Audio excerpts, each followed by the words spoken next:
graduated from Rowan University in the spring of 2022 with a sports communication and media degree. I got to actually call minor league baseball and G League basketball games while I was in school. And then I graduated, and as soon as I graduated, I went to NFL Films in Mount Laurel, New Jersey. And as much as I loved that experience, I miss putting on the headsets. I decided, you know what, talk is cheap. I have a laptop that's in my house, and so 21 months later, here we are, still on YouTube, calling games and building an incredible, loving community on here with the people that I call my Philly freaks with a capital P and a capital H. We go live for every single Phillies, Sixers, and Eagles game, and we do it like old school radio play-by-play style. I'm Jason Joseph, and this is Play-by-Play with JJ. I showed a swung on barrel out to right field. Bye-bye baseball. That baby is long gone.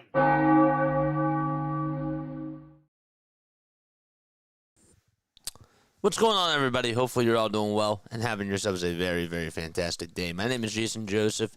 This is Play-by-Play with JJ. The Phillies are taking on the Miami Marlins and are trying to go for the sweep before they go back to the bank and take on the New York Mets.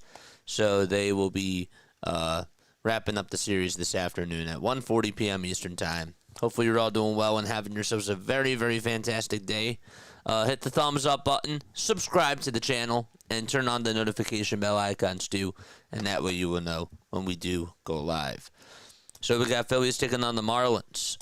Trey Turner will lead it off. Then you got Kyle Schwarber, Bryce Harper, Alec Bohm, Brandon Marsh, Nick Castellanos, Max Kepler, Rafael Marchand, and Bryson Stott all out there in the starting lineup tonight for the Philadelphia Phillies. They will send Taijuan Walker out there on the mound today, and he will be going up against former Philly Tyler Phillips, who was traded during the beginning part of the season. Phillips this year has a 3.15 earned run average, 43 strikeouts as well. And he will probably only go, I would assume today, just a couple of innings. But we'll see. We'll see how things do end up going for Tyler Phillips today. What are your final score predictions? Make sure that you guys let me know that down below in the live chat. And tell me who your pogs are. Who are your players of the game? All right, so let's get on into this. Okay. For some reason, that's why I closed OBS. No wonder why it looks just like this. If you're wondering, okay, for those of you that do pay attention to the screen, I do have my NFL ticker on the lower end. For some reason, I don't know why it's not loading, but let me refresh the page, see if that works. Yes. Okay, good. All right, Phillips, 46 games, 65 2/3 of an inning for him, 43 strikeouts, and 21 walks allowed on the season for him. Marlins are in their blue and black uniforms. They actually have they have the blue and white uniforms on, but the black text on the Marlins font, as well as the numbers and letters on the back too. So, all right. How's everybody doing? Let's say hi to everybody in chat. Sorry if we sound a little bit rusty. We did a lot of stuff last night. Last night was absolutely crazy. We did another edition of Diamond Zone, and it was a lot of fun, but I stayed up pretty late just getting other stuff done. So, don't like the idea of Nola starting the first game of the Mets series. He better have his best stuff, says Edward. I'm with you, dude. Turner swings and fouls off the first pitch. Also lost the bat as well. And so the first pitch is a foul ball.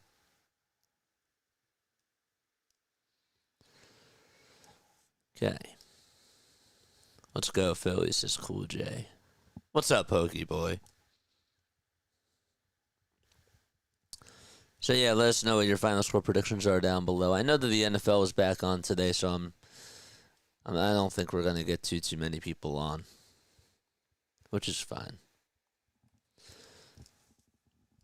The ball's 1 strike. And the pitch. That misses inside for ball 1. It is great to have the NFL back, though. It just really is. 1 ball, 1 strike. And here's the pitch. There's a swing and a miss. So again, it's Turner, Schwarber, Harper, Bohm, Marsh, Castellanos, Kepler, Marchand, and Stott in the lineup for the Phillies. Here's the 1-2. That's down for ball 2.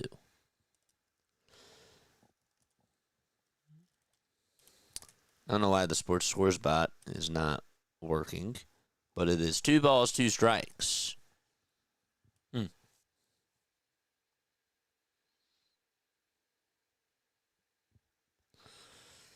2-2 pitch. There's a swing and a miss. And Trey Turner is down on strikes.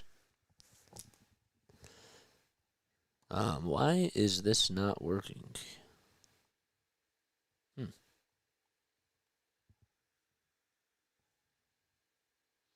try again. Huh. That's weird.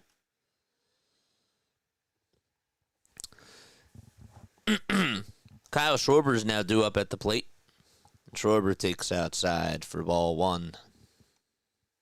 Let's see if it'll update now. Defensively for the Fish, they got Phillips on the mound. As the 1-0 is taken just a little bit low for ball 2. And then catching will be Liam Hicks. You got Troy Johnston over at first. At second base, it'll be Xavier Edwards, who's back in the lineup. Missed the first 2 games of the series. Next pitch is fouled away. Edwards is at second. Lopez is over at short. And then at third base, it's Acosta, Maximo Acosta. In the outfield, you got Hernandez in left, Marcy in center, and Mesa Jr. out in right. Here's the 3-1 pitch. Or the 2-1, and now it's a 3 ball, 1 strike count.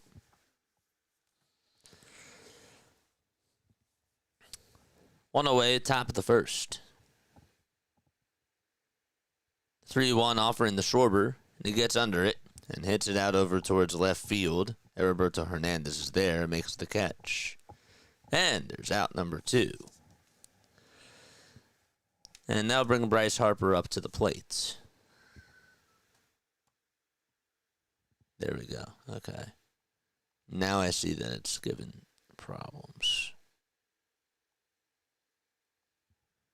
Whoops. Wrong name. So now Bryce Harper comes up. And Harper takes a curveball that's in there for strike 1. Hopefully that'll get better as the game goes. A .264 batting average for Bryce, as well as 24 home runs. And he sends this one out over towards right field, but it's playable. And the catch will be made right shy of the track by Mesa Jr. for out number 3. 1, 2, 3 go the Phillies here in the top of the first. We're going to go to the bottom of the first out at Lone Depot Park. And Taijuan Walker is going to go out there on the hill. Shane's here. Cool J says, yeah, that was insane. Yeah, it was. Join BW stream just for it. Yeah, that was unbelievable. We had a good night. We had a fun night. And did a lot of work afterwards. So, it's our busy time. All action for those 2 outs in the bottom of the 9th, which is just nuts. It was. That was one. If you were on here, for it, or if you were on BW's chat, you'll always remember that. We've seen some really cool moments, man. We've seen some pretty wild stuff on here. We saw Kyle Schwarber's 4-homer game. We saw that last night. We saw Michael Lorenzen's no-hitter. We saw, and not even just Phillies moments. I mean, we saw Tyrese Maxey's logo 3 that he hit in the playoffs. That was awesome. We saw a lot of cool things. And I'm not even Freddie Freeman's walk-off grand slam in Game 1 of the World Series. Like, just so many cool stuff. And, if you were here, you'll always remember that. And that's the really cool thing. It's like, all right, where was I, like, when this happened? Oh, my gosh, I was here with JJ. Oh, my gosh, I was here with BW. Like, that is so cool. And it's just so nice that we're able to build this community, Taijuan Walker is going to go out there to pitch for the Philadelphia Phillies. And so the first pitch to Xavier Edwards is taken outside for ball 1. No JT today for Philadelphia.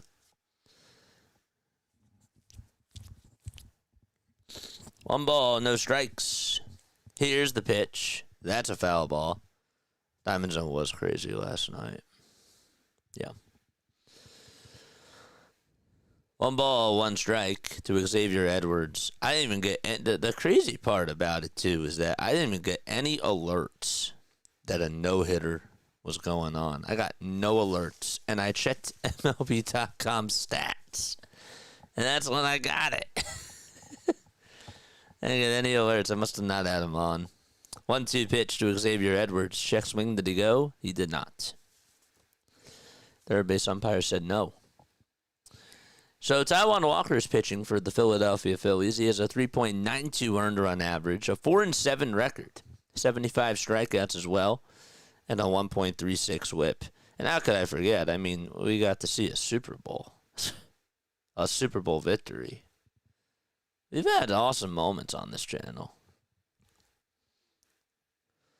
2 balls, 2 strikes, and the 2-2 on the way. Strike 3 called on the outside edge at the knees. Forgot to take the cover off the roadcaster. Bad part on my end, but here we go. Nice pitch thrown by Taijuan.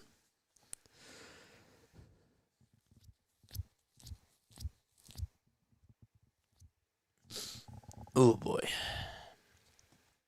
So 1 away. And the pitch that is taken low for ball 1 at 92 miles per hour.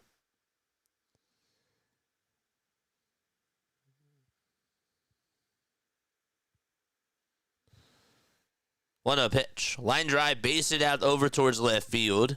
Kepler plays it on 2 bounces and throws it back in over towards the infield. The best part about that, too, was that I didn't even go to any other game. I was just so locked into that one. And sometimes you take a chance when you do that. But if you don't take your shot, you're going to miss 100% of the shots that you don't take. So I wanted to take a shot there by just doing that and just solely focusing on that game. And that was, man, did that work out. Was that a home run for us? The pitch. Fly ball hit out over towards right field. That's going to get down for a base hit. Castellanos plays it on a hop with his bare hand. And Agustin Ramirez gets on with a single. And so there's 2 base runners with 1 out in the bottom of the first inning. And now Otto Lopez is coming up. All with 2 out. It was a no-hitter. It wasn't just 2 out with nobody on. It was a no-hitter.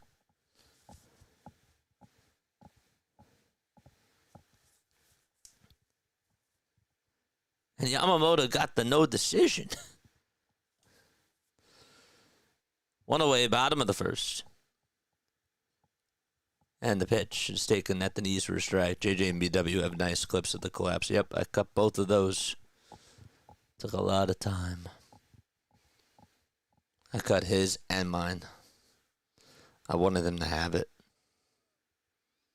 0-1, it's inside for a ball throw over the third base. Not in time to get Jacob Marcy.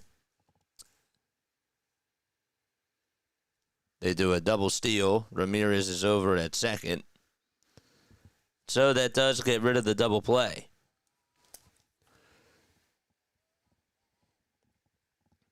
Marcy is fast. I did not realize how fast he really is. 1 ball, 1 strike. The pitch. There's a fly ball hit out over towards deep left field, and that ball is crushed. Otto Lopez with a 3-run missile out to left field, and that makes it 3-zip out in Miami. Gosh.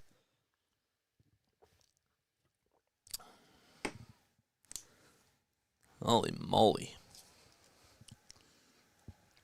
That pitch was right down the middle. And Otto Lopez, who doesn't really... I mean, he'll show pop in the bat.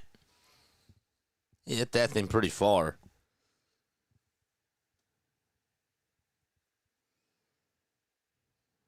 So 1 out in the bottom of the first. That's Otto's 13th homer of the season. The pitch. It's outside for a ball. Liam Hicks is due up.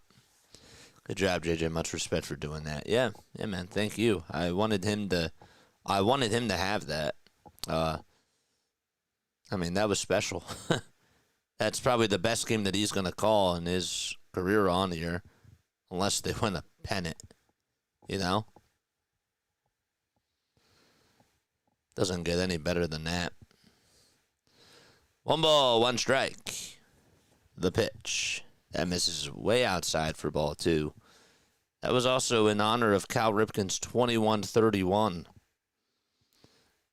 So they had the ceremony for Cal.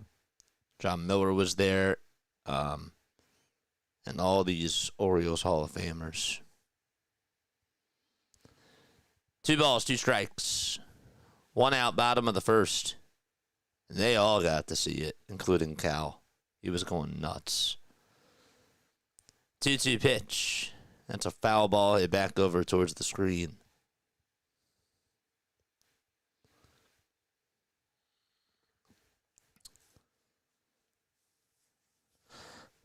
Two balls, 2 strikes. Walker kicks, deals. There's a ground ball rolled over towards the right side, picked up by Bryson Stott. He throws it over to first. That's in time for out number 2.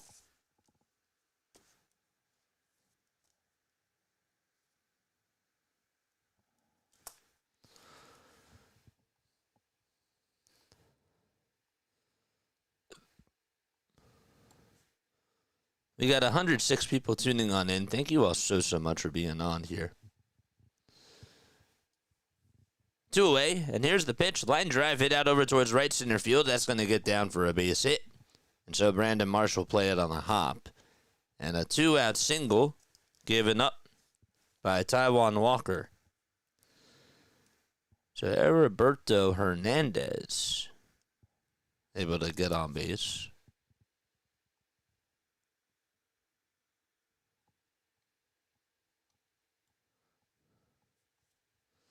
This guy is going to have I know I said it before, but he's really going to have a nice career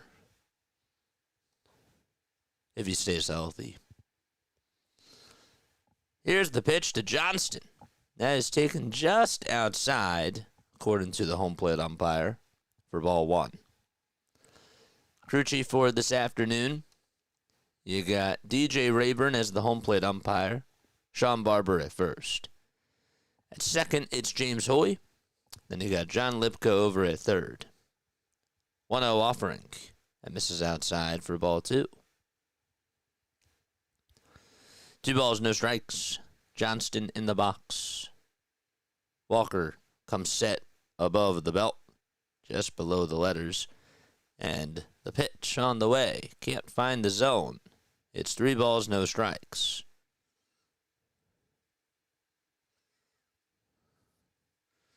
Phillies lead the National League East by a total of 7 games above the Mets. Next pitch is down for ball 4. And so there are 2 outs in the bottom of the first. So Johnston gets on. Maximo Acosta will be the 8th man to come on up to the plate. And we do have a timeout taken on the mound here. Walker has not looked good in this first inning so far. He has gotten 2 outs, but He's given up a total of 5 base runners. Also, the big hit to Otto Lopez, which was a 3-run laser.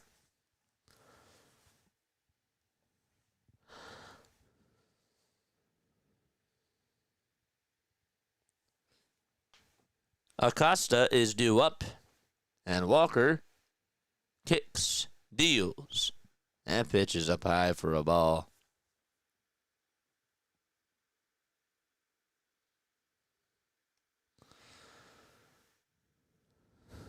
I agree, David.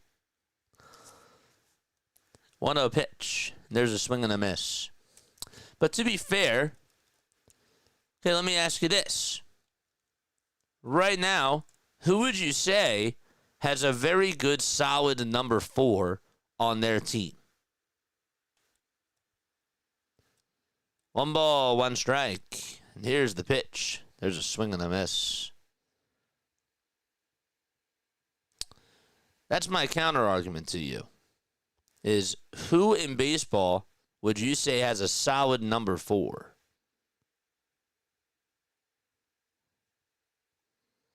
Because the Cubs, you look at their number 4. Is it Jamison Tyone? He's a 4.15 ERA. 2 balls, 2 strikes. Trying to think, the Mets. Do the Mets have a good number 4? Mets have Clay Holmes as their number 4. Not bad. 2-2 pitch, line drive, base hit back up the middle by Acosta. And Marsh is going to throw it over towards the plate. The throw is not in time. That ball also gets on by the catcher. And so that's going to put runners on at second and third. Man, we don't do a good job at throwing the home plate a lot of the time. We made, there have been some really good throws that the Phillies have had this year. One of them was actually from Brandon Marsh in a game-saving game against the Washington Nationals. We saw a couple from Castellanos, but overall, we saw Bader make a wild throw over to home plate, and just some issues that other outfielders have had to deal with. 4-0 Miami, by the way. They're going to call that an RBI single and, I believe, an E8 on Brandon Marsh. The Brewers, yeah, maybe.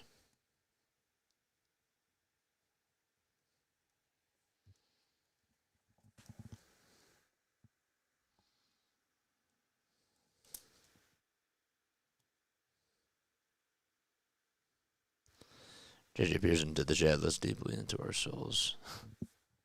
Thanks. 2 gone, bottom of the first still.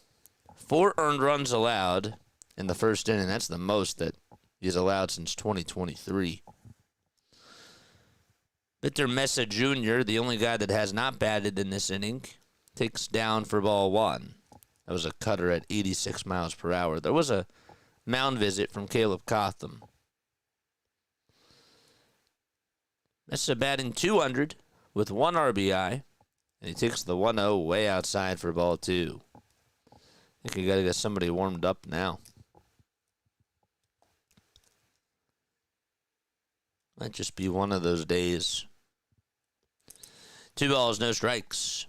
Walker kicks, fires, and still can't find the zone. That was way outside. It was not even close. 30 total pitches, and half of them have been balls for Taijuan Walker. 3-0 on the way. That misses outside. Base is loaded. And the Marlins have batted around.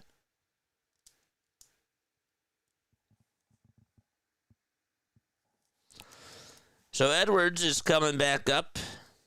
He struck out looking to start off the inning.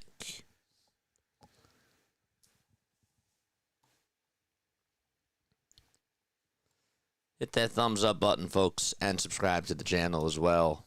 Edwards in the box. First pitch. That misses outside for ball 1. They're not even going to go out there to...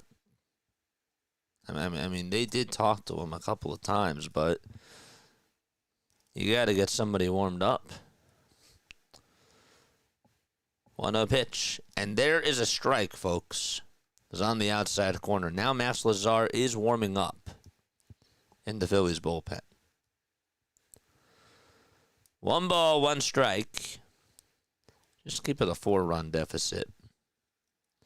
Here's the 1-1. That ball's popped up, and it's hit out over towards the right side of the infield.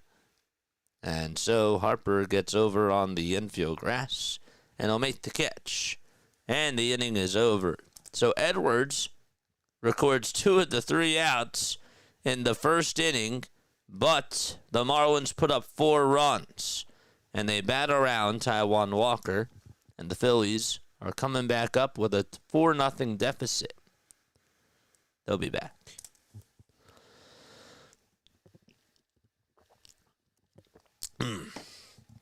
Folks, hit the thumbs up button, subscribe to the channel, and turn on the notification bell icons too. And that way you will know when we do go live. Bohm, Marsh, and Castellanos are due up for the Phillies. Feels like that they really should be down like 8-0. 4-0 actually seems like it's it doesn't really give the game justice. But also, I feel like the Marlins left some meat on the bones there. According to Vegas, the odds for the Phillies to win this game are at plus 400. Just to put that into perspective, too. So, the Casty curse is real.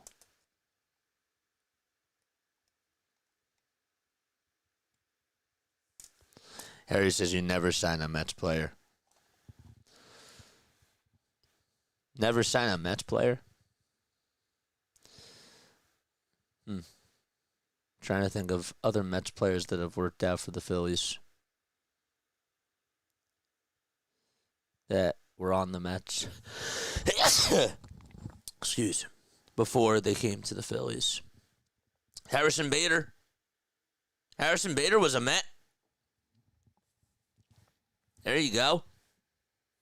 He was a Met before he came to the Phillies. I'll take that. I'll take Zach Wheeler. He was a Met that came, right? He was a Met that came to the Phillies. The ball is 1 strike. 10 seconds left on the pitch clock. That's to Alec Bohm. Here's the 0-1 to Bohm. That ball is topped foul over towards the left side. Wheels, that's right. Thank you.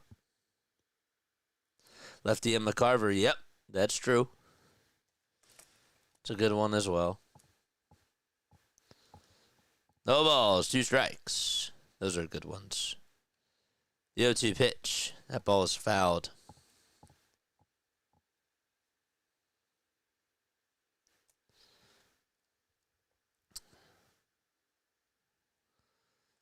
No balls, 2 strikes. There's 5 seconds left on the pitch clock. Phillips kicks, deals. And that is down for a ball.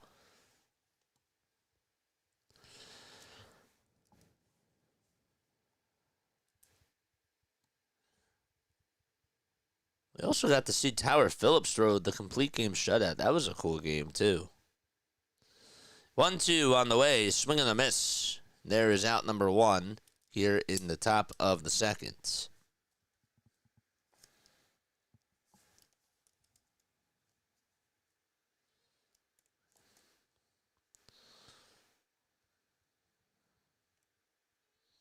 That feels like it was a long time ago. What day was that? That was July 27th of last year, where he had a complete game shutout against Cleveland. He struck out only 4 batters. It's insane.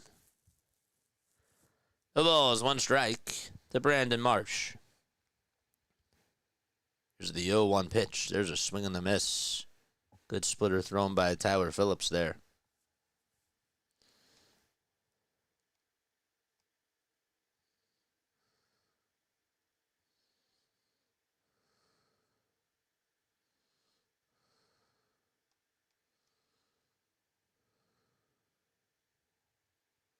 0-2. And that is up high for a ball.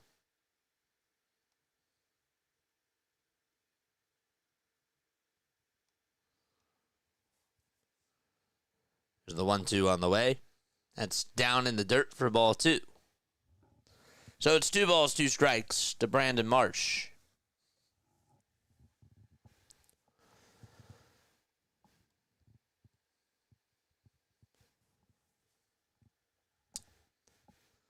Three seconds left on the pitch clock. 2-2 on the way, and that misses outside for ball 3. So that will make the count full.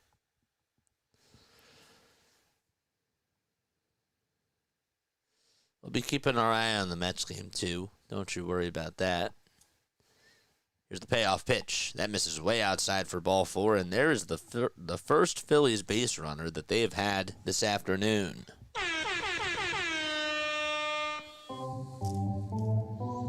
All right, chat. So you start off soft, and then you build it up. Come on, let's go. Charge! That was weak. But the pitch is down for a ball.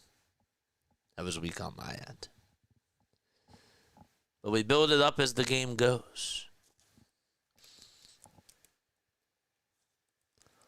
1 ball, no strikes.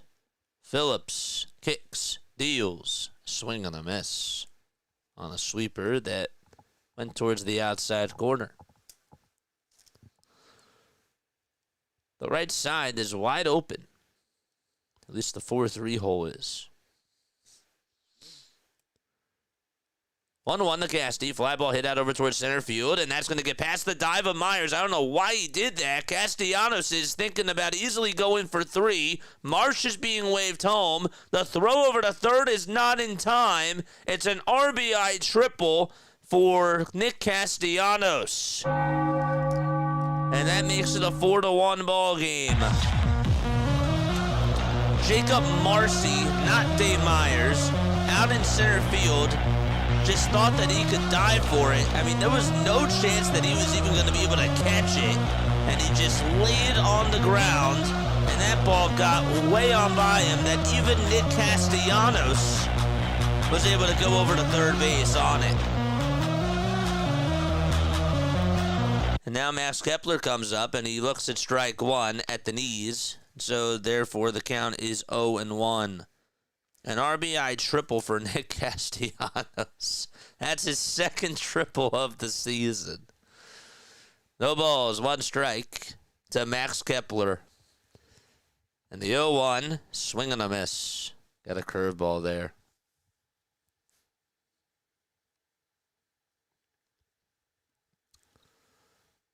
He did a CeeDee Lamb.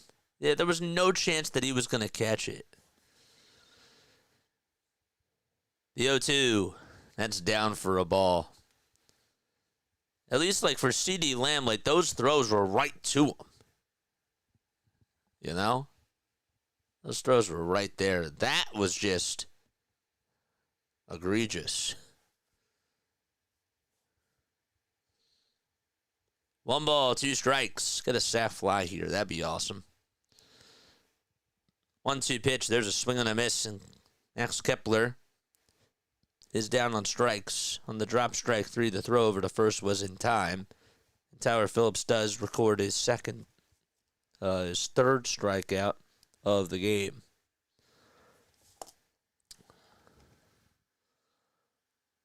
Hokie is still there.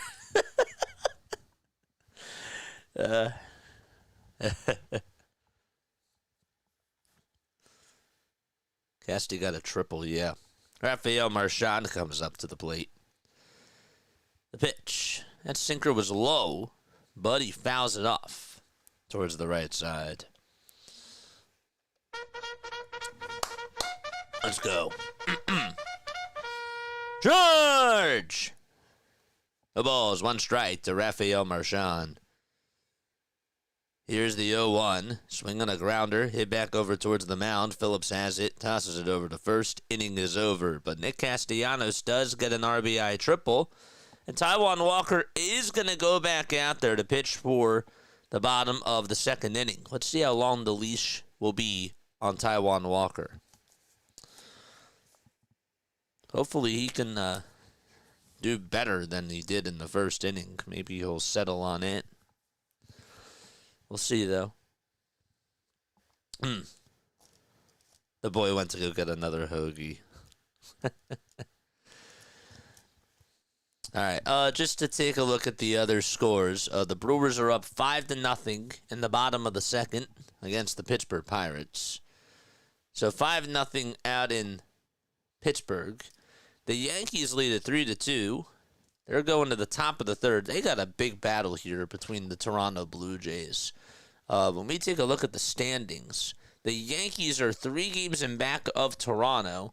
Boston is 4.5 games behind Toronto, so therefore they're 1.5 behind the New York Yankees. So, yeah, that's a big, tight race for the AL East. And then the Phillies are down 4-1. The Giants and Cardinals, they play at 2:15. Nationals and Cubs play at 2:20. Astros and Rangers play at 2:35. You also got the Padres and the Rockies at 3:10. A's and Angels at 4:07. Red Sox and Diamondbacks at 4:10. And then some of the other games that are going on right now.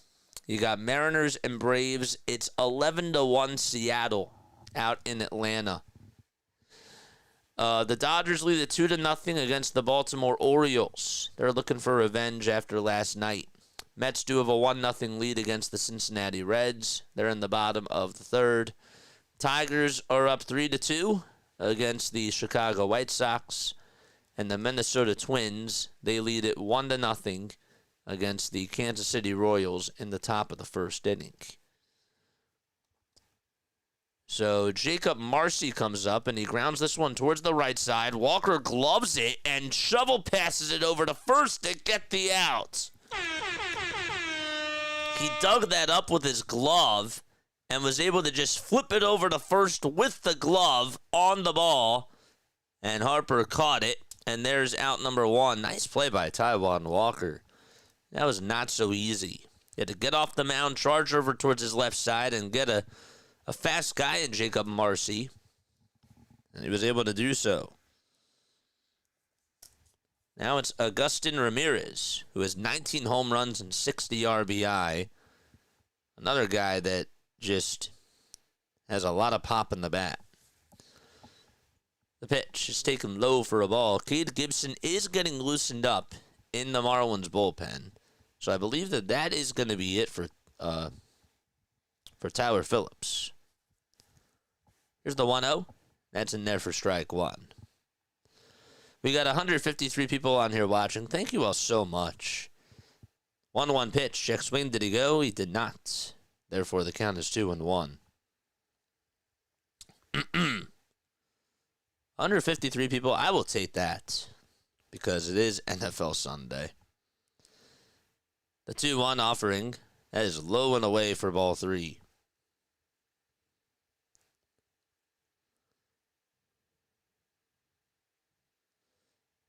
Walker kicks, delivers, swing and a miss. That swung Ramirez right out of his shoes. We got Dan here. We got Philly Sports here. What's going on, man? I still didn't get your Twitter message. Try to email me. That's the best way, I guess. 3-2. There's a high bouncer. It's hit over to first base. Harper has it, and they'll take it to the bag for out number 2.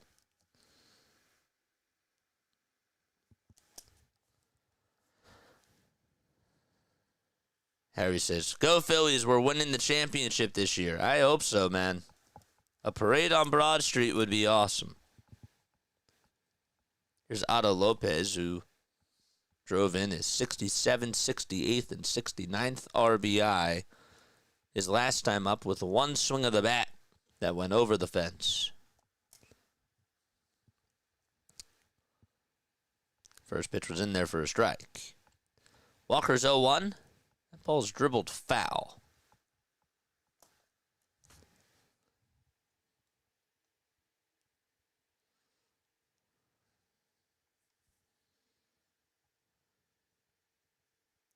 Yeah, just email me.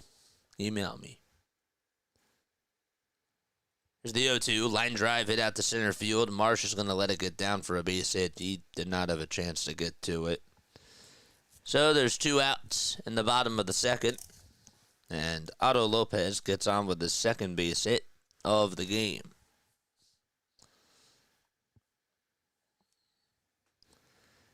All right. Email.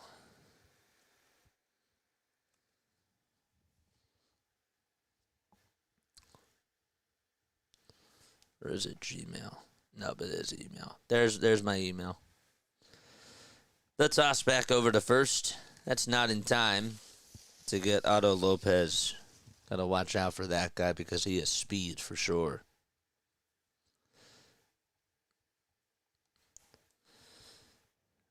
Two away, bottom of the second. The toss back over to first. That is not in time.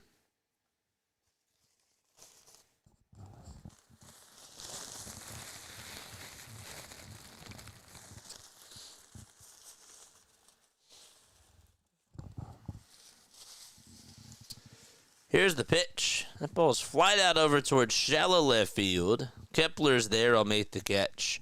We're going to go to the third inning. Phillies are down 4-1. We're going to take a very quick step off. We'll be back, though, in just a few moments.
Alrighty, so we are heading now to the top of the third.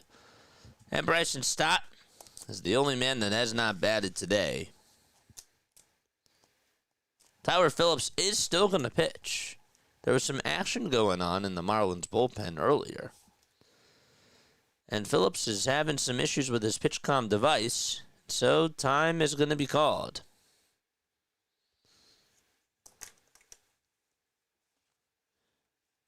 I don't want to be like the old man, get off my lawn type of a person, but it's just every game. It seems like even when I'm watching, even when we're doing Diamond Zone, how many times do we just see PitchCom device issues that just occur? Like, it's insane. And that slows the game down. Phillips kicks, fires. That pitch is on the outside corner for a called strike. 251 average for Bryson Stott. And he takes outside for ball one.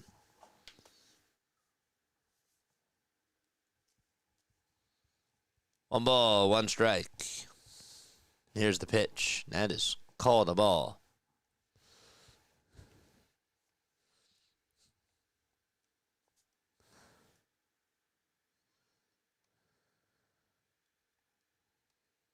Two one. That misses outside for ball 3. Just emailed me. Let's double check.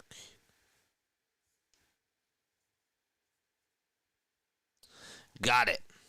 I got it. Nice. 3-1. That ball's flying out over towards left field. That's going to be caught for out number 1. I got the email.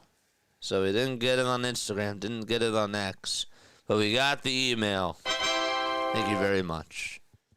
Nice.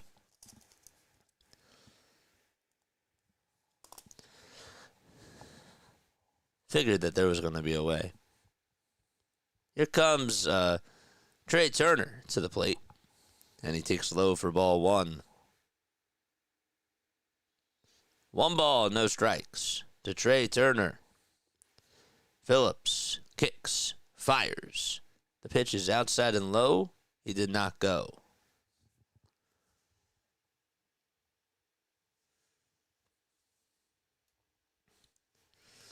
So 2 balls, no strikes to Trey Turner. The next pitch, there's a swing and a miss. All right, guys, hit that thumbs up button and subscribe to the channel, too. We have a total of 55 likes. Keep those thumbs ups coming. Let's see if we can at least get to 150. 2-1. Bouncing ball hit over to third base. And the throw over to first just in time. Really good job by Troy Johnston to be able to hang on to the bag there. For out number 2. So no Connor Norby, no Eric Wagaman in the lineup for the Miami Marlins. And we hit 150 likes. Now there will be a pitch and change. So Tyler Phillips, his night is done. I still think that we can get to at least 150. And we hit 150 likes.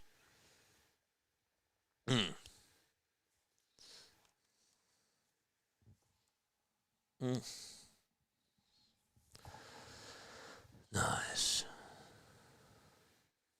The pitcher should call the catcher on his cell phone and tell him what he will throw, says Michael. It's okay. It's unbelievable. Yeah, or maybe what they should do is just pass a note. Did the old, pass a note during class and just send it all the way back to the classroom until it gets to the person that it's supposed to get to.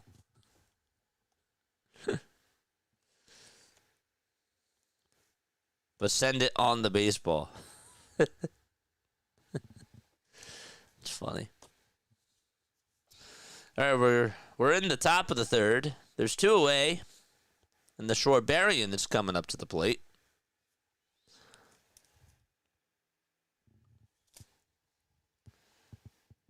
We are not back yet, though. Guys, my name is Jason Joseph. This is Play by Play with JJ. Thank you very much. Whoever just subscribed to the channel, I really appreciate that. Phillies just have 1 hit. It was on a triple hit by Nick Castellanos. An RBI triple.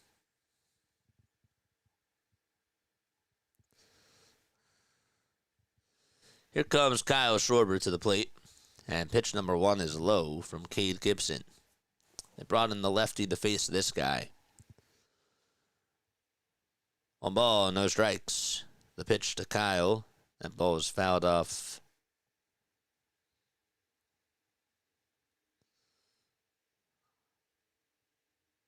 Last night, Gibson hit Schwarber right on the shoulder.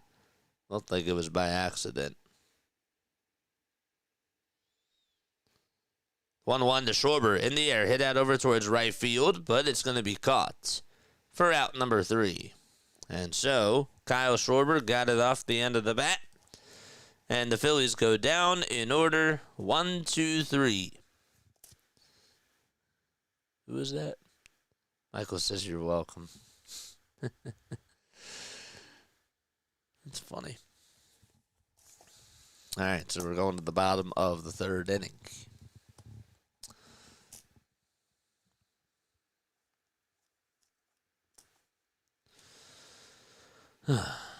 We talked about utility players yesterday.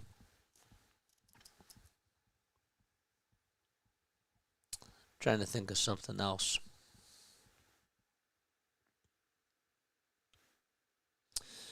So months ago, we had this conversation about what the Phillies' weak link was and what their strength was as well. Their strength, a lot of people would say that their biggest strength was their starting pitchers. Back in June and July. And then their weak link was the bullpen. Does that still stand true? Do you guys think that... Let me put it to you this way. What is the Phillies' weak link now? Because I don't think it's the bullpen anymore. I don't. I think that their weak link, to be honest with you, the way that I look at it, I would say specifically the 4 or 5 starting pitching. But then, to be fair,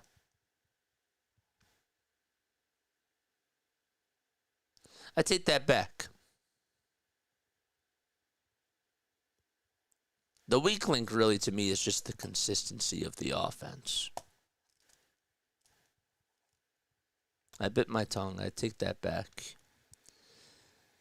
But I don't feel like it's specifically one area right now. I feel like it's just I don't know. Like Harrison Bader's been doing really well. Marsh has been doing well. If we want to pinpoint somebody, Nick Castellanos has been a weak link in your lineup, but he's not playing right now. So I don't know. Let me know what you guys think down below. Heriberto Hernandez is up.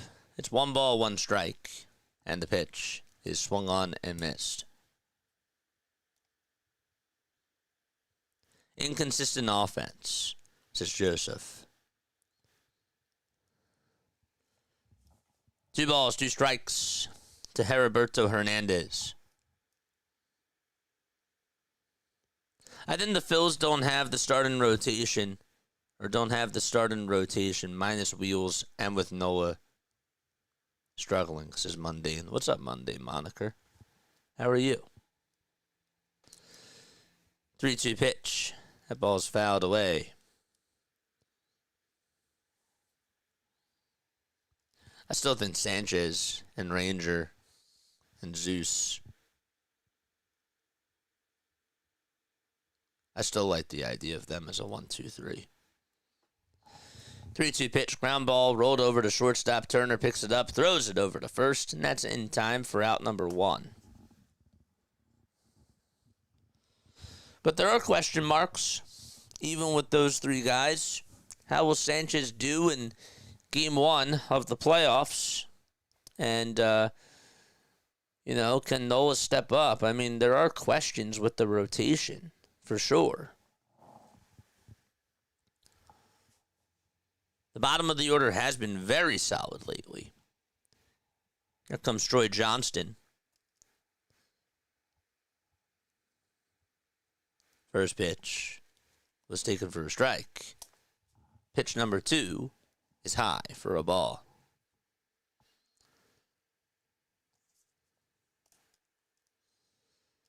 One ball, 1 strike. Here's the pitch. That is low for ball 2. The stars on offense aren't clicking at the same time, says Joseph. It's not that they're not clicking at the same time. They're just, they're slumping at the same time, it seems like.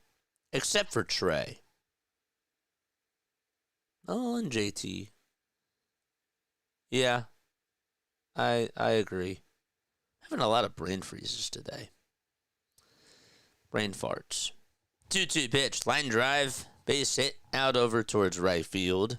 It was on the ground, and it got past Bryson Stott. Tried to dive for it, it was just too far towards his left. There's a 1-out single.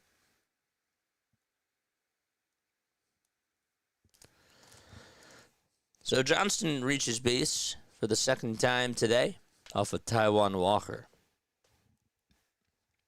And Maximo Acosta is coming up to the plate. There's 3 seconds left on the pitch clock.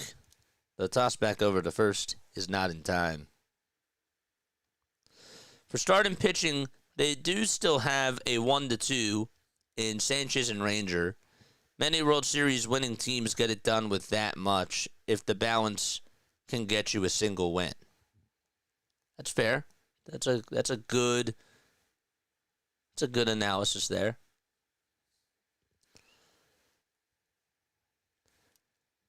Here's the pitch, and that's taken for a strike. No balls, 1 strike. 3 seconds left on the pitch clock, and the 0-1 is popped up over towards the right side. Stott has it over on the outfield grass, and he'll make the catch for out number 2. Victor Mesa Jr. is coming up. Michael Hooks is here. What's going on, man? The Phillies are not a good baseball team. They will lose early in the playoffs, says Michael Hooks. I wouldn't say that they're not a good baseball team, but I will say that it's definitely possible that they will underachieve expectations. And we hope not. The pitch. That ball's grounded over to first base. Harper picks it up and takes it to the bag for out number 3. A team that's not good is the Marlins. If you're going to the playoffs, doesn't mean that you're a bad team. But you still got to achieve expectations. All right. We're going to go to the top of the 4th inning. Phillies are down 4-1. Blessings. Absolutely, man. Cheers to you. Cheers to everybody in chat today.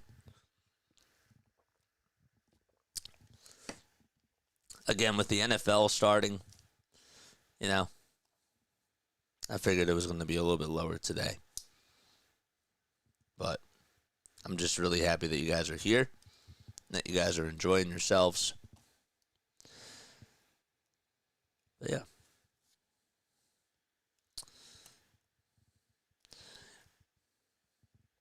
Brewers, Blue Jays are good in the regular season.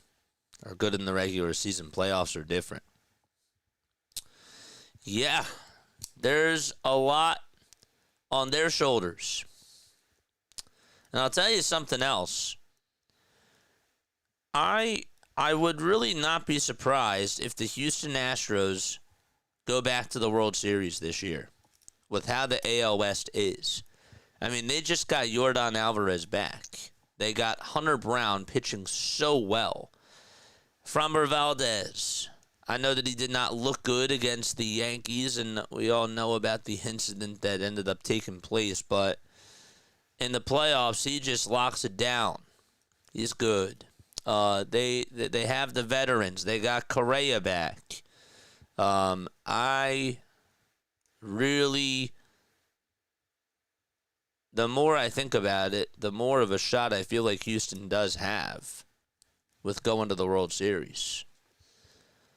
Even if they're a wild card team, which I don't see them losing the AL West division, but even if that's the case, look out. Harper takes the first pitch for a strike. Here's the next pitch. There's a line drive, base hit out over towards right center field. Harper's going to test the arm to throw to second base. That's way off. It went back over towards the mound. I don't even know why he didn't throw it over to second. I think he would have had a chance to get Bryce Harper there. And Harper took a gamble, and it actually ended up working, and he's over at second. So he got it off the barrel of the bat. And hit it out towards right center field. The right fielder, Mesa Jr., did get to it and then just threw it back over towards the pitcher. Didn't even think about throwing it over to second. I don't even think he was thinking about doing it because he just, just the way that he was looking back over towards the mound right as he threw it. So Harper gets his 30th double of the season. And he's over at second. Here's the pitch to Alec Bohm, and that's in there for a strike. I don't think that was a wise decision from Bryce there.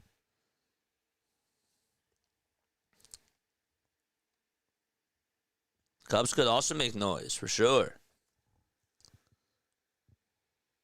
There's the 0-1. There's a ground ball hit over to shortstop, and Harper's going to get caught into a rundown anyways.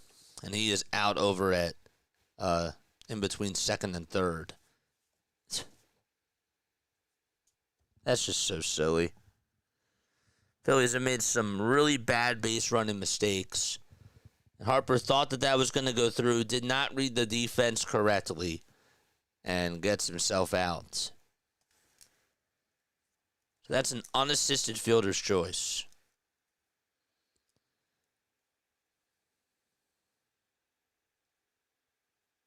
FC6. And now Brandon Marsh comes up. The pitch to Marsh, and that's inside and high for a ball. I mean, I don't understand what Harper is thinking. Not only just going for two,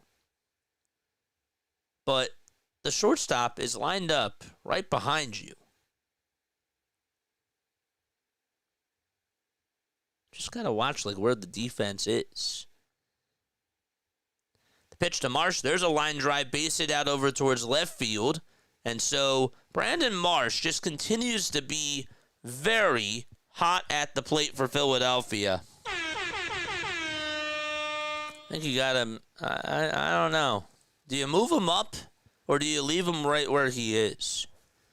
Part of me says to leave him right where he is, but he's hitting the ball so well.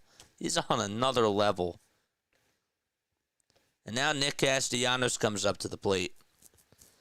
First pitch to Casty, and he lines it foul over towards the right side.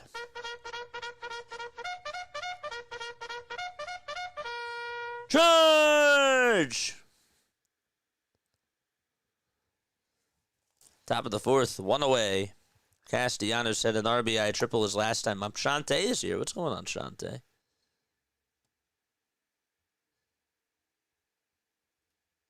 Oh, Shantae's not here. Chris is here, though. What's up, Chris?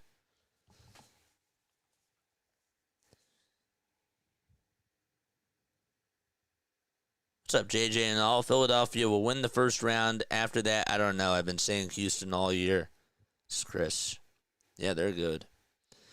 1 ball, 1 strike, and here's the pitch. There's a swing and a miss. So Cade Gibson goes with something off speed there.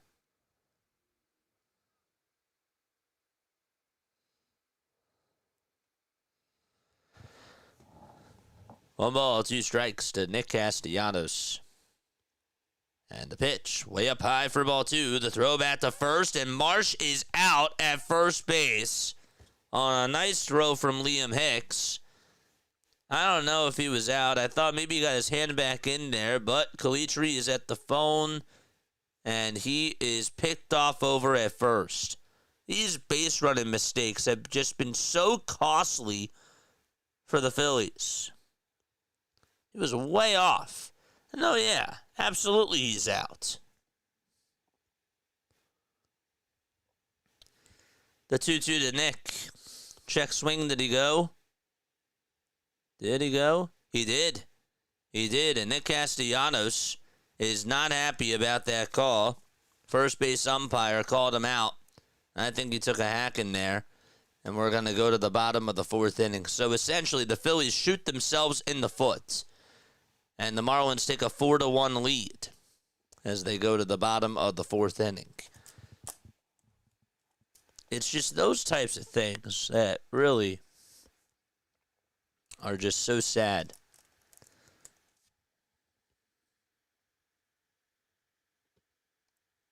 Unforced errors are brutal today, says Joseph. Yeah, base running mistakes have been awful. Also, just the players getting into their own heads.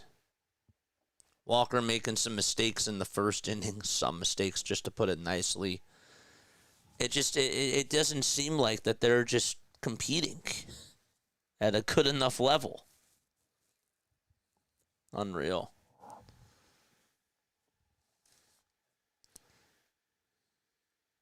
Told you guys. It ain't over, my friend. It still doesn't mean that it's over. That was brutal, I agree. Doesn't mean that they're going to lose the game. But those were opportunities there. Xavier Edwards is going to come on up, and he will lead off the bottom of the fourth. So Gibson goes 1 1/3. He gives up 2 hits, 1 strikeout, no runs. 14 pitches, 10 strikes.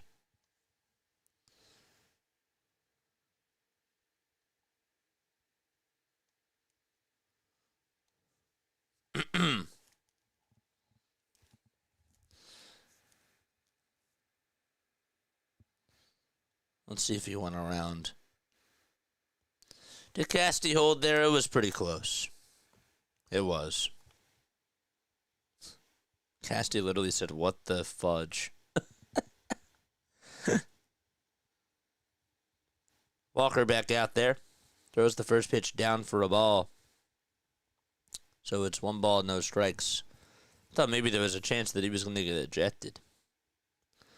1-0. Ground ball backhanded by Stott. Right towards the right side of second base. He picks it up, throws it over to first, and gets the first out of the inning. Excuse.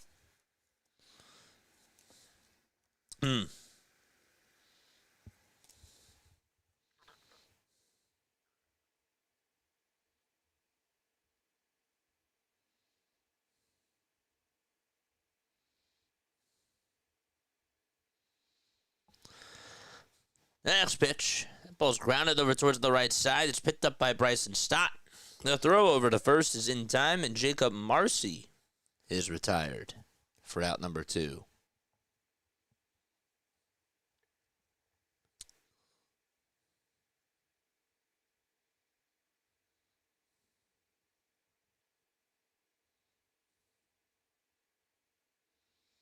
That's awesome. 2 away, bottom of the fourth. And Augustin Ramirez is up, and he takes down for ball 1. Lou is here. What's going on, Lou? 1-0. There is a pitch that's inside and high for ball 2. We got 187 people rocking with us. Make sure you guys hit the thumbs up button and subscribe to the channel. The 2-0 pitch. There's a called strike at the knees. Let's go. Hit that thumbs up button. We have 82 likes, 182 people watching us. 2-1 offering. There's a bouncing ball hit over to third base. Bohm as it charges over to first and gets the 3rd out of the inning. And we are heading to the top of the 5th. Walker has settled in. It's 4-1 Miami. We'll be right back. And so will we. I'm going to take a very quick step off. Don't go anywhere. Be right back. Hit the thumbs up button while we're in this break.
Alrighty, we are back in action as we go to the top of the 5th inning.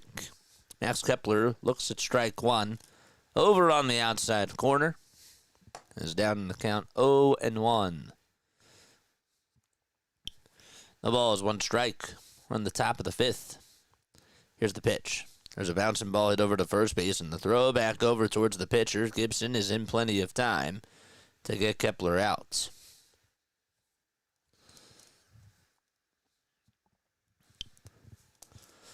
We're at 93. We need 7 more likes to get us to 100.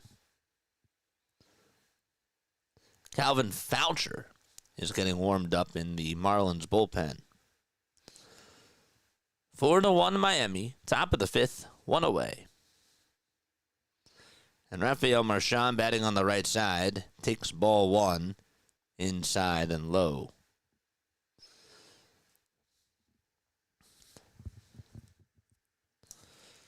Marchand's average is just at 182. 1-0 delivery.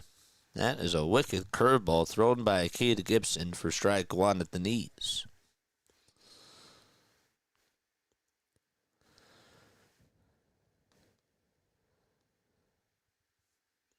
Gibson is 27 years old. There's the 1-1 pitch. That is up high for ball 2. Gibson was drafted by the Marlins in the 10th round of the 2022 MLB draft. 2-1 pitch, topped over to shortstop, picked up by Lopez, and he throws it across the diamond and gets out number 2.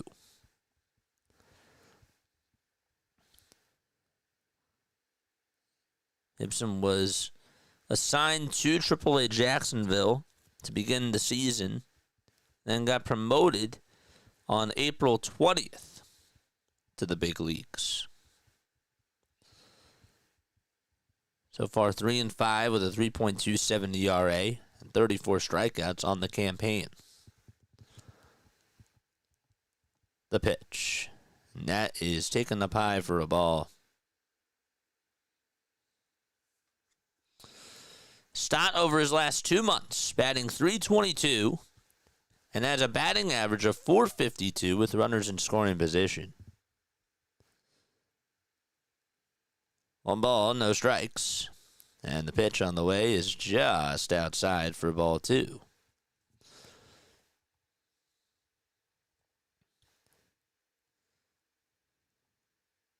Gibson's from Ruston, Louisiana. 2 balls, no strikes. The 2-0. There's a slider at the knees, taken for strike 1. He did pitch in last night's game. He went 1 inning, allowed just 1 hit, and threw 17 pitches. Here's the 2-1 pitch, and that just misses inside, and Gibson says, "Come on, ump."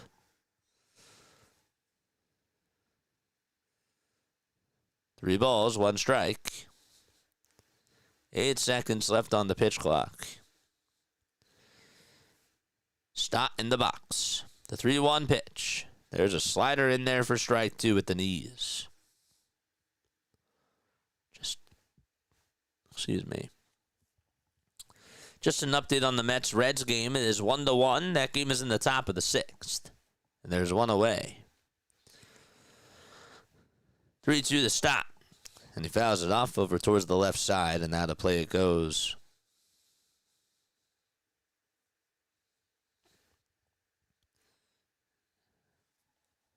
I think Emmanuel Rivera just broke up the no-hitter today. It's thrown from Clayton Kershaw, but I guess that you can't really call it a no-hitter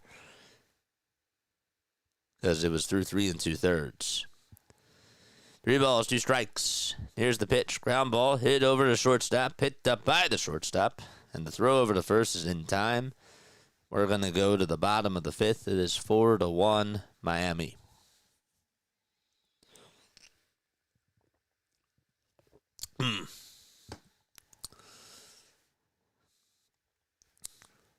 Okay. Let's take a look around the NFL and see how the games are going. Bucks and Falcons are tied 10-10. Patriots lead at 10-7 against the Raiders. That's in the third quarter with 12:03 left to go. You got the Saints down 20-10 in the third quarter. Later this afternoon, you got Packers and Lions at 4:25. You got Ravens and Bills at 8:20. What else is going on today? You got Titans and Broncos at 4:05. 49ers and Seahawks at 4:05. And then Texans and Rams at 4:25. The Jaguars lead at 10-3 against the Panthers. Commanders are up 14-3 to the New York Giants. Third quarter did just get started. Jaden Daniels so far, 12 for 19 with 162 passing yards. And a touchdown. He didn't go around. Yes, he did. He went. Yeah. The Browns lead at 16-14 against Joe Burrow and the Bengals.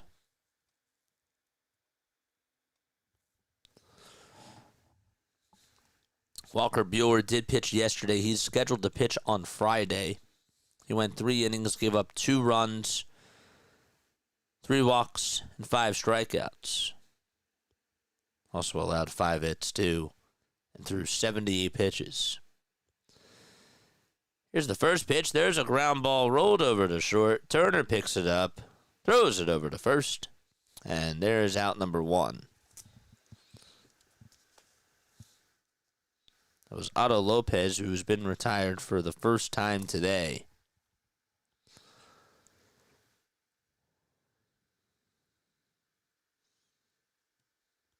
We're at 99 likes. What's up, Scott?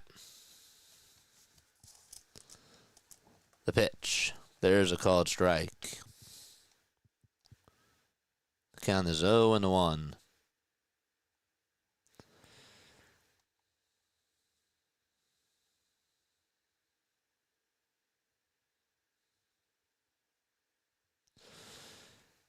The 0-1 pitch. In the air, hit out over towards right center field. Marsh goes back towards the track, makes the catch, has enough room, and there's 2 away. That looked like it was easily going to be a gapper. And Brandon Marsh tracked it down and did a good job there. There's 2 outs in the bottom of the 5th inning. Nice catch by Marsh.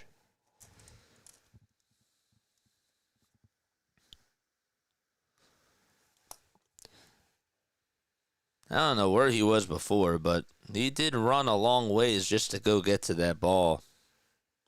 He's playing towards the left side of center field. Yeah, was able to catch it. Here's Heriberto Hernandez, and he pops up the first pitch that he sees out over towards right field. It's skied, and Castellanos takes just 2 steps forward, makes the grab. Inning is over. There's the 3rd out of the inning. And we're going to go to the top of the 6th. It is a 4-1 ball game. Miami is out in front. Those Seattle Mariners have put up 18 runs today against the Atlanta Braves. 18-1 is the score. Suarez hit 2 home runs. Polanco hit a home run. Naylor homered. Raleigh homered. So Suarez is 45. Polanco is 24. Naylor is 18. And Raleigh now with 53. They are a power-hitting ball club, for sure. Jurickson Profar did hit his 13th homer for the Atlanta Braves, and that was the only run scored. Crazy.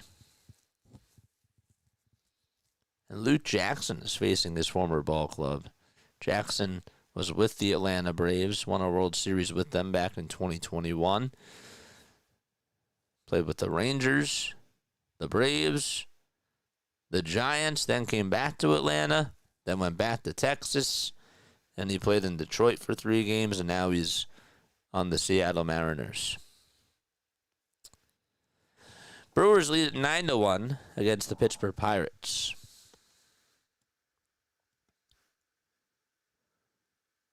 Good. Glad to hear that. Let's go, Reds. Do the Phillies a favor because I don't feel good about this game today, says Wayne. Yeah. We're keeping our eyes on that game, too. Don't you worry. Got our eyes on the prize. Reds did just take a 2-1 lead. Let's go. Ellie De La Cruz just got on with an RBI base hit. And so they now lead it 2-1 in the bottom of the 6th. Ellie De La Cruz had an RBI double. That just happened right now. I just went there, and they just got an RBI double. Calvin Foucher is going to face Trey Turner here. And Turner takes strike 1. No balls, 1 strike. 5 seconds left on the pitch clock. And the 0-1 pitch is in there for strike 2. No balls, 2 strikes. Turner 0 for 2 with a strikeout and a ground out. 0-2 on the way. That sails down in the way for ball 1.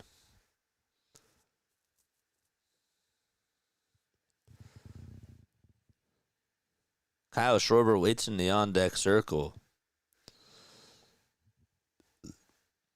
Excuse me. Atlanta's coming back. They have a man on over at first. Oh, my. They're down by 15. Michael. What's up, Michael? 2-2 pitch to Turner, and he smacks it foul.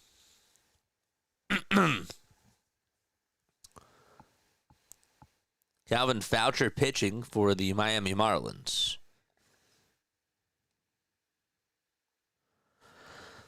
Two balls, 2 strikes. Turner in the box. The 2-2 pitch. Turner sends that pitch foul, too. Calvin Foucher and Trey Turner battling. Foucher's from California. Chula Vista, California. 2-2 offering, and that sails low and away for ball 3. He's 6 feet 1 inch tall, 190 pounds. 3 balls, 2 strikes to Trey Turner. The payoff pitch. And there's a high fly ball hit out to deep left field. No doubt about it. It is gone. And so it is 4-2. Philadelphia down by 2. And Trey Turner hits his 15th home run of the season.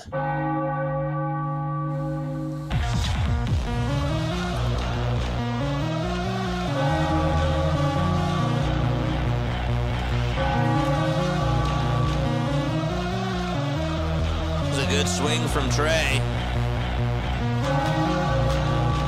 And it left the yard.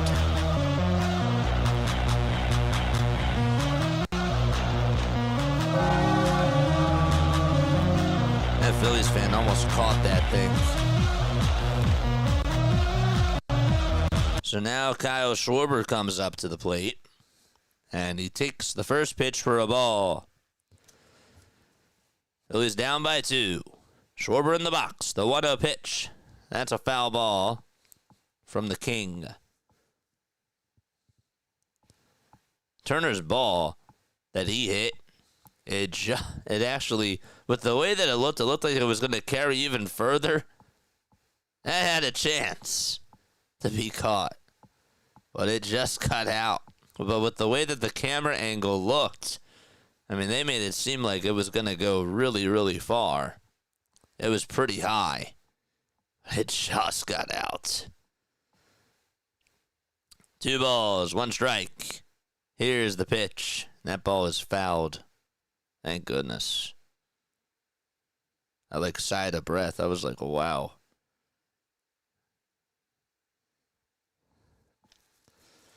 Two balls, 2 strikes. The pitch to Schwarber, foul ball. Hernandez had a chance. Leaped up right at the wall. Just could not get there.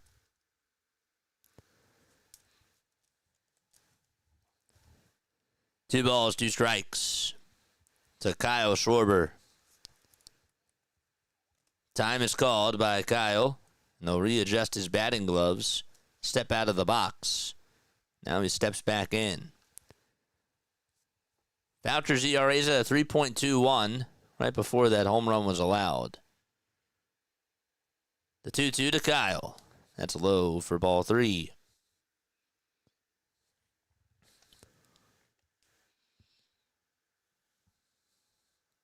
John's here. What's up, John?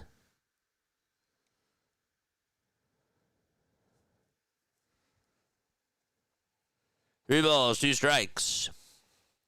The payoff pitch to Schwarber. And he punches it foul over towards the first base side. Let's go, chat.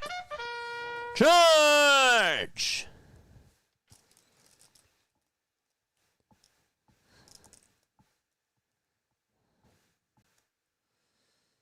The 3-2 to Schwarber. Down and in for ball 4, and the tying run is coming up to the plate. It'll be Bryce Harper due up for the Phillies.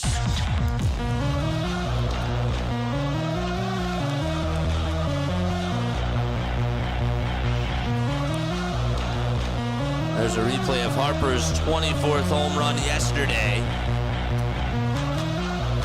That was a nice swing from Bryce. Can he be clutch here is the question. He'll step out of the box really quickly, adjust his batting gloves. Dark green and white are the colors of the batting gloves. So Harper wearing his 3 necklaces and his green cleats. Takes time again out of the box.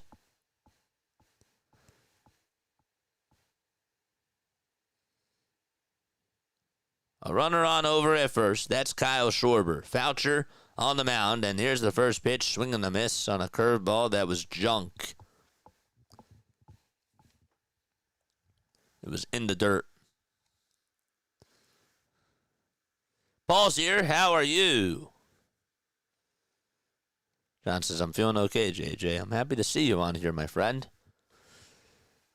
No balls, 1 strike to Bryce Harper. Here's the 0-1, and that misses downstairs. Voucher tried to go with a curveball and had a lot of movement to it, but Harper did not bite at it. 1 ball, 1 strike. Schwarber leads off over at first, and the 1-1 to Harper. That ball is bounced off the glove of the pitcher over towards the second baseman. They won't get Schwarber out at second, but the throw over to first is in time. Harper just dodged a double play. That is crazy. Voucher could not catch it. It deflected off of his glove. It went towards the right side. Xavier Edwards was just there. He had to improvise, and he got his glove down, checked the runner over at second. And thank goodness it was not a double play. Wasn't even a hard hit, though. Here's Bohm, and Alec takes down for ball 1.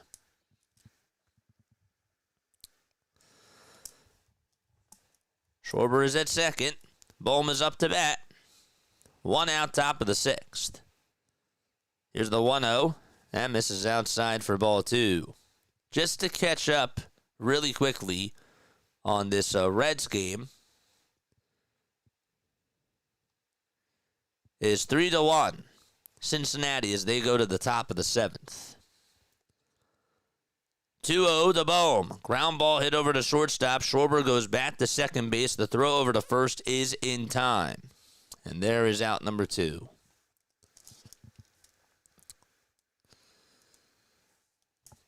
See, if Harper just goes back to second, and again, I'm not going to dwell on it anymore after this. After he got on with that double, who knows what could have happened. That would bring up Brandon Marsh to the plate. First pitch to Marsh, and he takes a cutter on the outside corner for strike 1.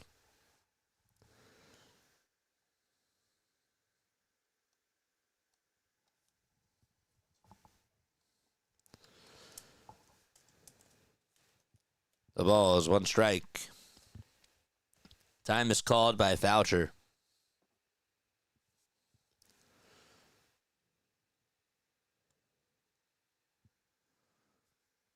How's everybody feeling in chat? Theo won the marsh, and he slices a foul. I'm going to take another step off after this inning is done. The Phillies today 0 for 5 with runners in scoring position. Marlins 2 for 3.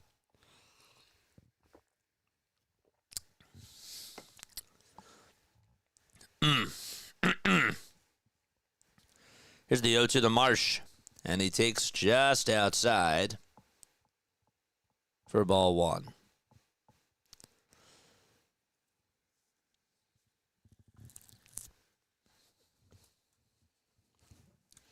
Up next is Casty. 1 ball, 2 strikes to Brandon Marsh.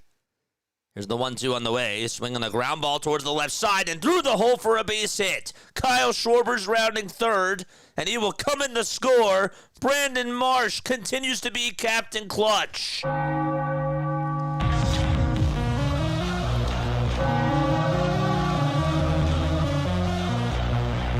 I just love the way that he's swinging the bat. He's following through on the swing, and he's just utilizing all parts of the field. That's the 3rd time he's gotten on base today.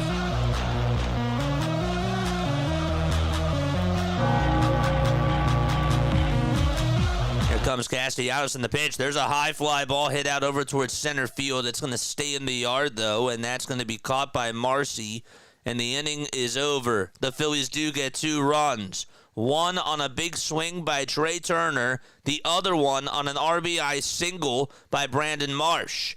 And they're down by 1. They'll go to the bottom of the 6th, trailing 4-3 to the Fish. Thought that was a pitch that Casty had a chance to really launch out of here. What's going on, Marshy? I think it's time. Is it time for us to get a Marsh emote?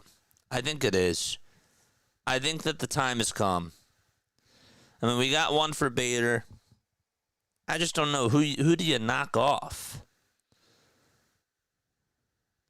Way to go, Marshy. Really. He's turned it around, dude. He really has. Today we'll get rid of JT's and we'll put Marsh's on there. I'll put one for Brandon Marsh. Let's find one. Brandon Marsh. All right, I'm going to take a quick step off. Don't go anywhere.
Bottom of the 6th. And here's the pitch. That's just up high for balls 1 and 2. That pitch did not count as 2 balls. They missed the first pitch. So that means we missed it. 2 balls, no strikes. And here's the pitch. That is outside for ball 3. Don't forget to like. Don't forget to subscribe to the channel. We got 210 people watching us. Here's the 3-0 on the way, and that's taken for a strike. So in case you guys missed it, Phillies were down 4-0 after they ended the bottom of the 1st. And then the Phillies have gotten 3 runs. And the Marlins have not scored any. Turner hit a solo home run. Casty got himself an RBI triple on a misjudged play out in center field by Jacob Marcy. Here's the 3-1 pitch. That's in there for strike 2. Then Brandon Marsh had himself an RBI single. 3-2. Foul ball.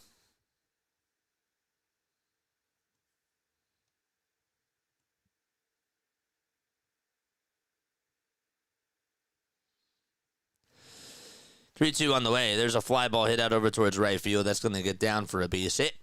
And so there's a leadoff single here in the bottom of the 6th by Troy Johnston. He gets on for the 3rd time today. Him and Lopez have really just been the kryptonite that he has had to deal with.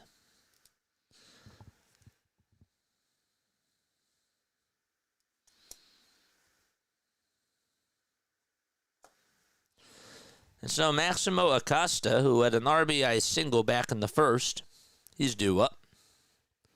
78 pitches for Walker. And the pitch on the way is shown for a bunt, but taken aback. And taken for a strike at the knees.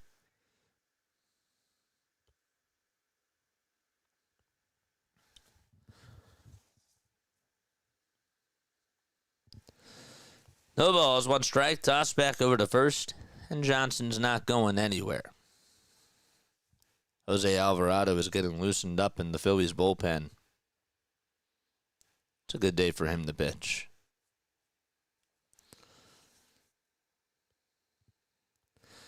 The 0-1 pitch. It's outside.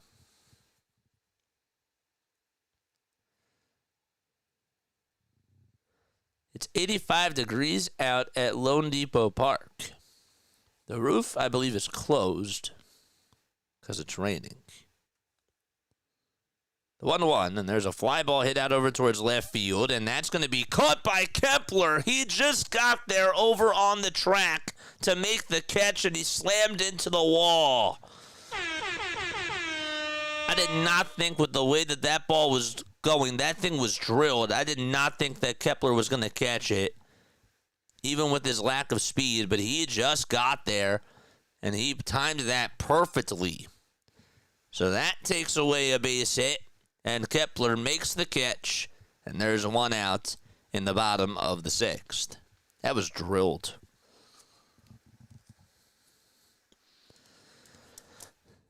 Mesa Jr. is coming up to the plate, and Walker throws a lob pass over to Bryce Harper. It's really a lollipop pass. Harper caught it, but no tag applied. Here's the pitch. It's in there for a strike. Marchand sees that the runner's going. The throw to second base is not in time. Almost. Marchand had a good throw. And Mesa Johnston, able to swipe second base. I think he just got his left hand in there. Let's see a replay of this. Yep, he just got his left hand on there.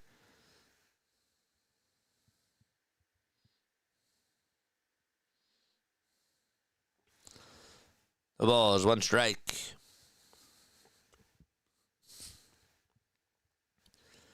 The 0-1 pitch on the way. There's a foul ball. That one goes out of play.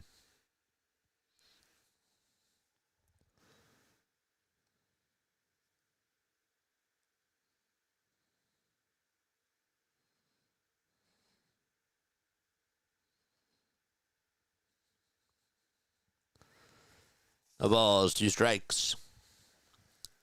Victor Mesa Jr. is up.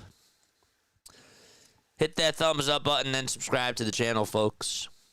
0-2 on the way. Just got a piece of it, Mesa Jr. That pitch was running into the dirt, and he kicks the baseball back over towards the home dugout.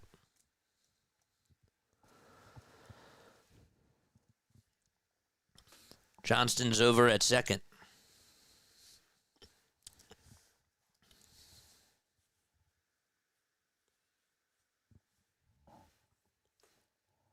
No balls, 2 strikes.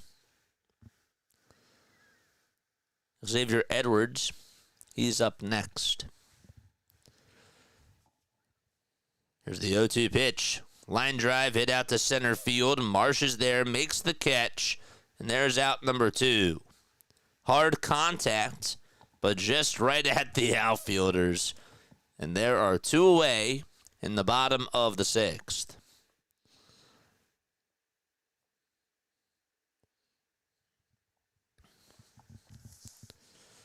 So a line out to left and a line out to center, and Edwards is coming up.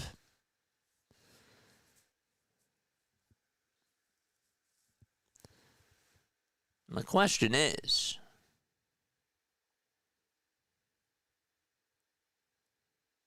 I know Edwards is a switch hitter. I get that. But are they saving Alvarado for Marcy? Walker's first pitch here is outside for ball 1.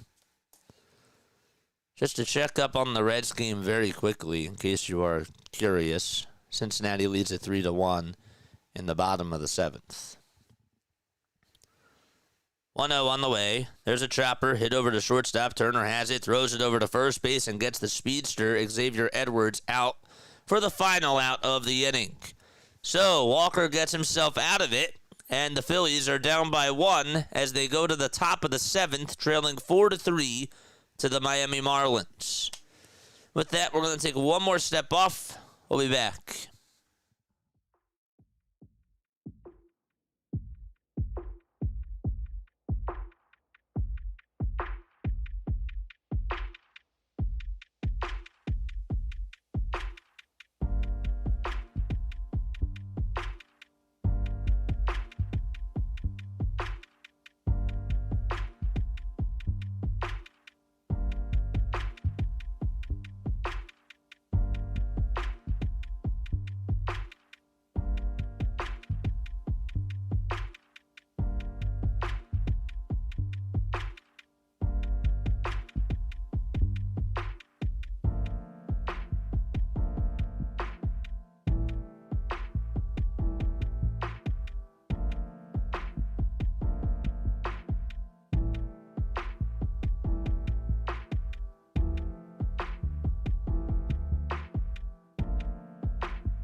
Hopefully you're all doing well and having yourselves a very fantastic day. My name is Jason Joseph. This is Play by Play with JJ. Turn on the notification bell icons too, and that way you will know when we do go live.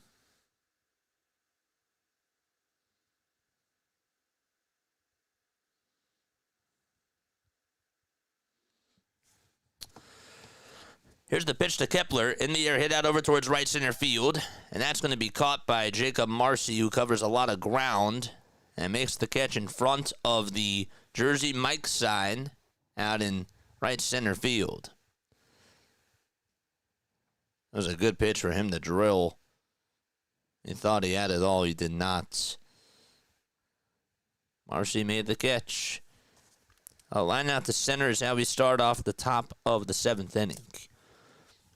Hit that thumbs up button and don't forget to subscribe to the channel, folks. We got 213 people watching us. Marchand takes inside for ball 1. Hit that thumbs up button. Let's get to 150.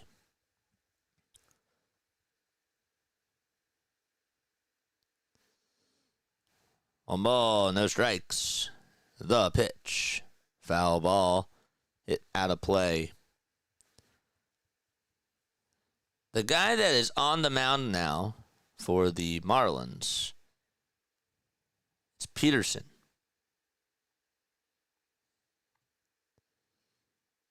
It's Michael Peterson. 1-1 pitch, swing and a miss on a fastball that was elevated above the zone. Michael's 31. He's been in the league since 2024. So he came last year. Played with the Dodgers, then he went to the Marlins, and then he was signed with the Braves, came back to the Marlins. He's from England. He's tall, he's 6'7". 1-2 pitch on the way, swing and a miss. That was a 97-mile-per-hour fastball, and Marchand could not catch up to it. There's out number 2. Excuse. 2 up, 2 down in the top of the 7th inning. And Bryson Stott comes up. And he takes way outside for ball 1.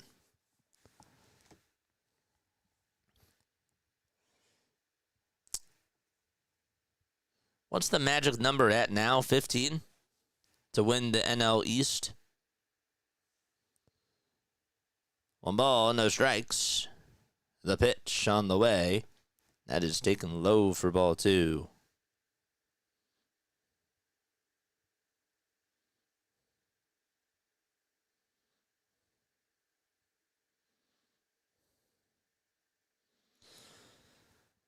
Two balls, no strikes, and the pitch to Stott. Swing and a miss.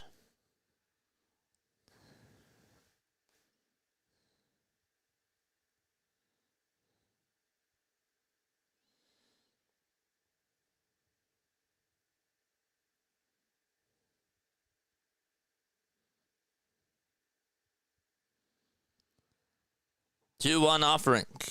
That misses outside for ball 3. Entering Saturday's action, the Phillies' magic number to win the NL East was at 16. Phillies trimmed it down to 15 with a victory. And then the Mets lost, so it's 14. It's 14 now for the Phillies to win the NL East.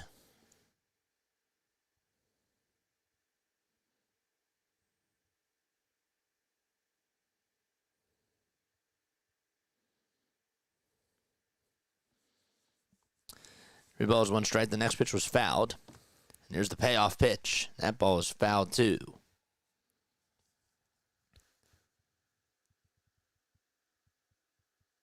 And for them to get into the playoffs,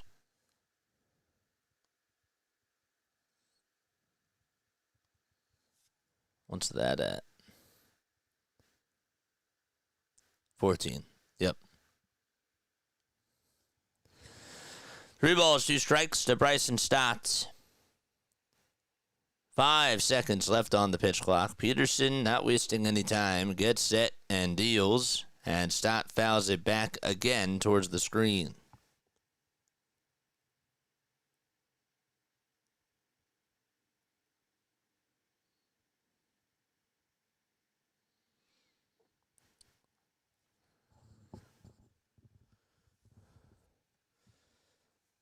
Three balls, 2 strikes.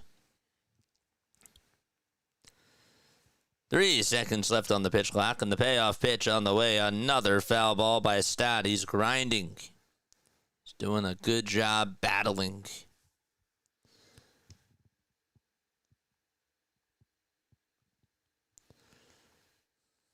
Just love to see the fight.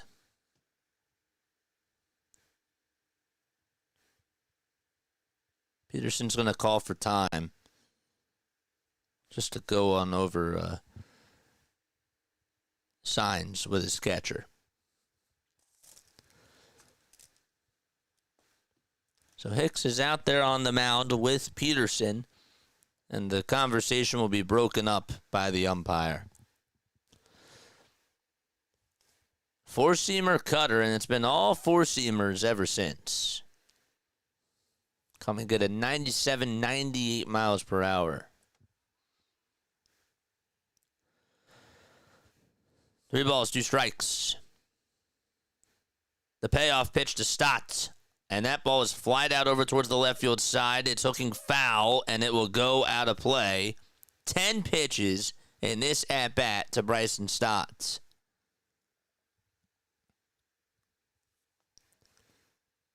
By the way, the Mets are now going to the top of the 8th. They're trailing 3-1 to the Cincinnati Reds.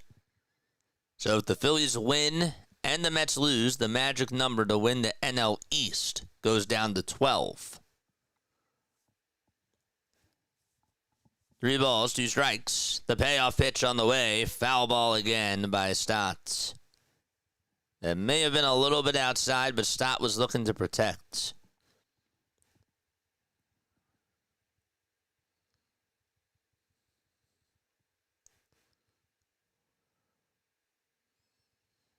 Three balls, 2 strikes. Here's the payoff pitch. That's up high and outside for ball 4.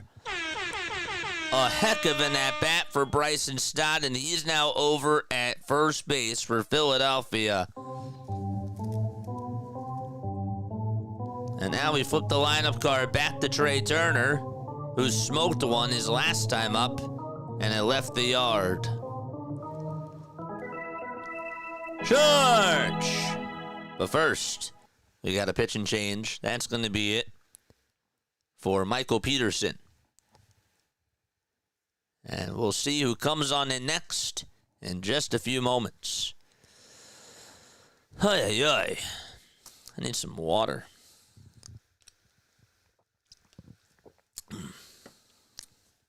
The early turnaround games always crack me up.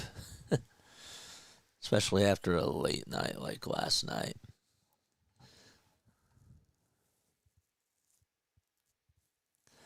Mets have 1 out in the top of the 8th inning. Alvarez flied out to right on the first pitch. All right, how's the rest of NFL doing? Just out of curiosity, how are the Commanders doing? Let's check up on them really quickly. Bucks are up 17-13 against the Falcons. Care about the Commanders. The Commanders are up just 14-6. They did not score at all in the third quarter. They're just getting started the fourth. Panthers are down 17-3 against the Jaguars. That game got started late. I guess there was lightning in the area. Huh. Okay. Guys, my name is Jason Joseph. This is Play-by-Play with JJ. We go on for the Phillies, the Sixers, and the Eagles. That's what we do on this channel. If you guys love the content, hit the thumbs up button and subscribe to the channel. Turner needs to hit another home run, says Colton. That'd be nice. Ronnie Henriquez will now come on in to face Trey Turner. So Clayton makes a move. Let's see if Turner can capitalize. Pitch number 1 to Turner. Swing and a miss. Got a slider there and was easily fooled. No balls, 1 strike. Turner's hitting .331 in the 7th inning or later this season. Stott leads off over at first. 0-1 pitch to Turner. Foul ball. Stott was going. And, well, the only place he's going to right now is back to first base.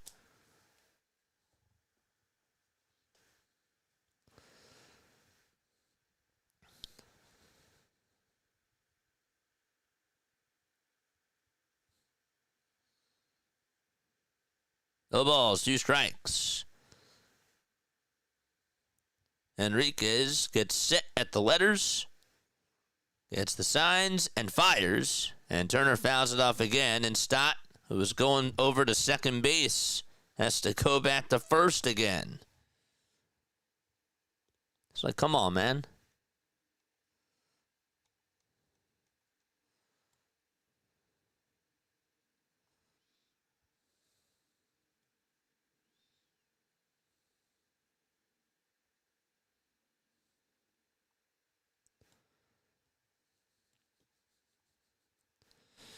5 seconds left on the pitch clock, and the 0-2 to Turner. And he dribbles it over towards shortstop. It's picked up, though, and the throw to first. That's not in time, and it almost got by the first baseman. Stott actually will go over to third base, and so that's going to put runners at the corners.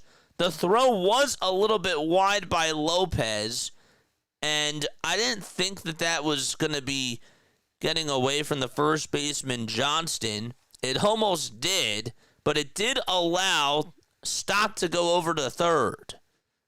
It bounced off his glove, and it didn't get knocked too far away, but that's going to put runners at the corners. Trey Turner is coming out of the game, and he's going back to the tunnel.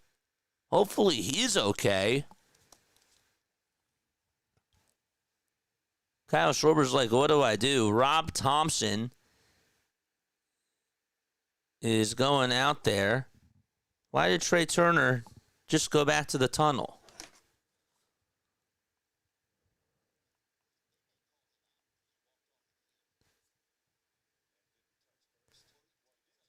They called him out? What's going on?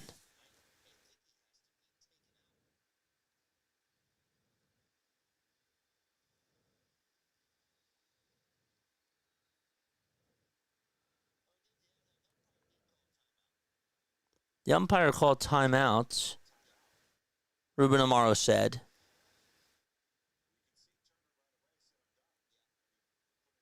Turner said, I'm done.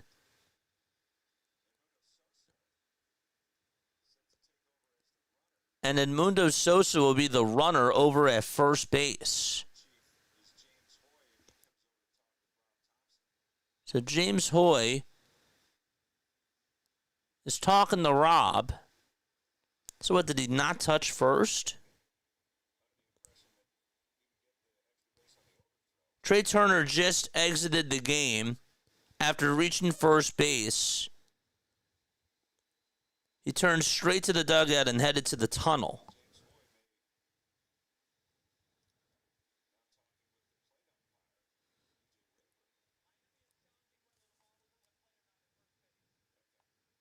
Miami's going to challenge whether or not the ball was in play or not over at first base.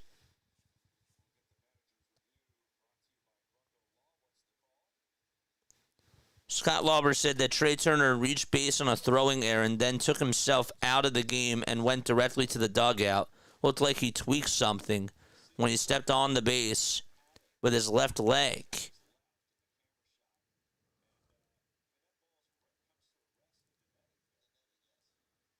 The ball came to a rest right by the foul ball netting on the throw over to first.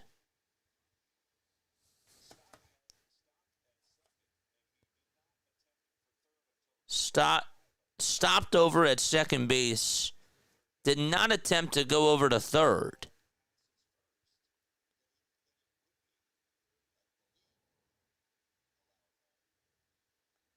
It's confusing.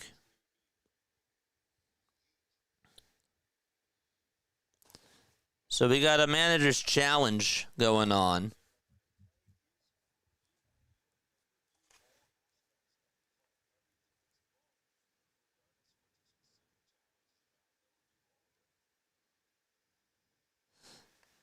It's funny. Hit the thumbs up button, subscribe to the channel. So the Marlins are challenging to see if whether or not Stott should be over at third base.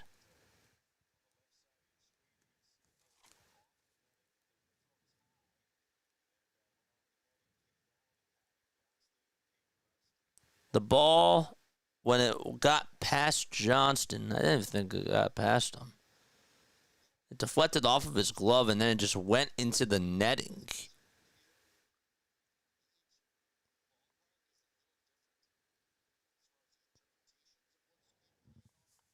Just weird. So let's see what the call is.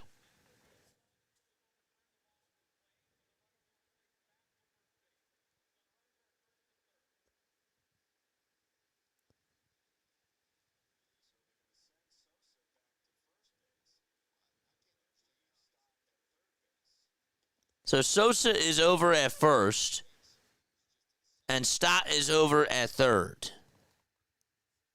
So they said that the ball was in play.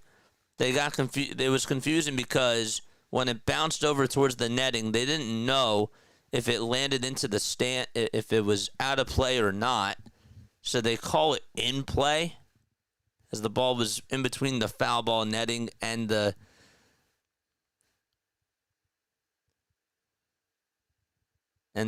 stands, but they said that it did not go into the stands. So Kyle Schwarber, from all those extracurriculars, is due up. But regardless, Trey Turner is out of the game. Must have tweaked his ankle or something. And the pitch is taken inside and low for ball one to Kyle Schwarber. Weird. He didn't get ejected. He left the game after running out a ground ball.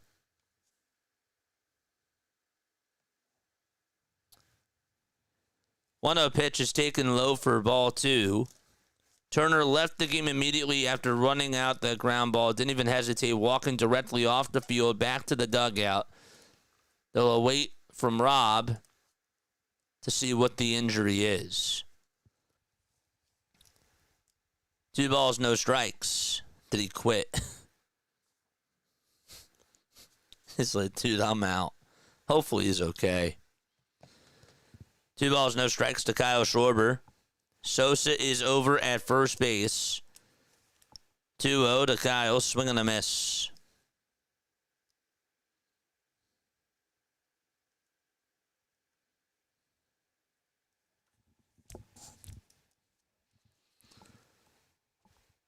Two balls, one strike.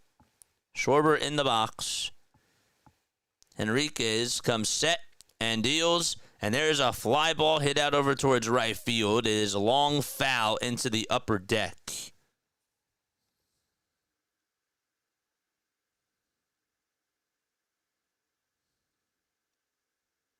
He didn't get ejected.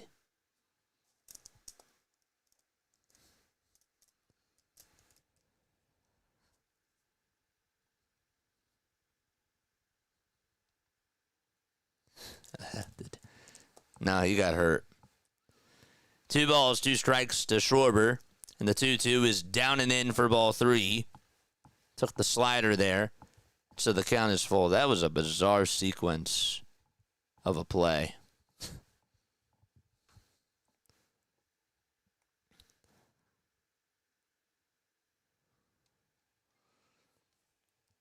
Three balls, 2 strikes. Stott's at third. Sosa is at first. The payoff pitch to Schwarber. There's a fly ball hit out over towards left field. It's just warning track power. And the catch is made. And the inning is over. So Kyle Schwarber is retired for the 3rd time today. And we're going to go to the bottom of the 7th. It is 4-3 Miami. So again, Edmundo Sosa takes over at shortstop. Hopefully Trey Turner is okay. But nonetheless, we got trivia coming up. So we're going to ask you a Phillies trivia question, and if you get it right, you'll hear this. If you get it wrong, you'll hear this. Anybody want to guess how many general managers the Phillies have had in their franchise history? Anybody want to guess how many they've had in their franchise history? How many GMs? Just general managers.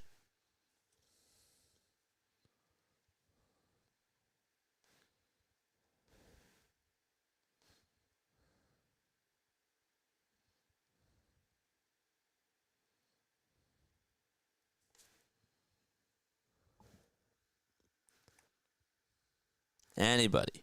7.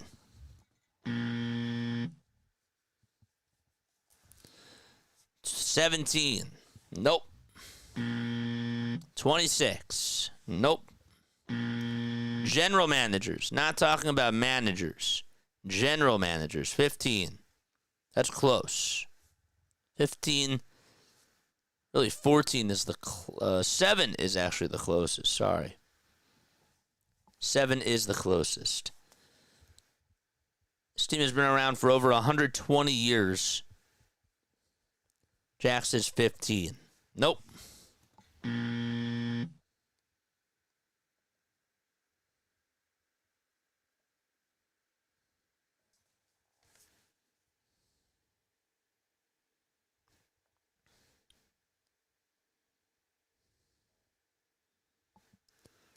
Nine. Nope. 12. You're so close. 10 or 11. Pick one. Pick one.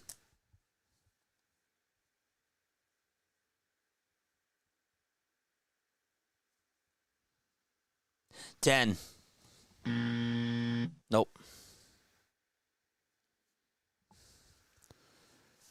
Not 10. Therefore, it's what? 11. 11 is correct. 11 is correct.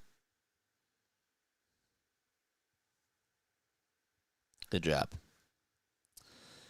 Here's all the GMs. Herbert Pennock from 44 to 48. Robert Carpenter. Roy Hammy. John Quinn. Paul Owens. William Giles. Then you got William Woodward. Leroy Thomas. Ed Wade. Pat Gillick. Ruben Amaro Jr. Matt Klentak. Sam Fold. And Preston Mattingly. Bottom of the 7th. And the pitch. That's outside for a ball. So it's 1 ball, no strikes.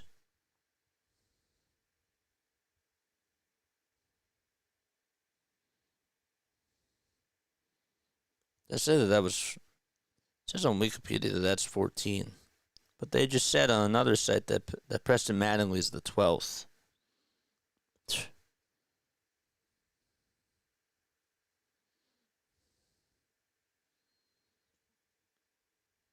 Weird.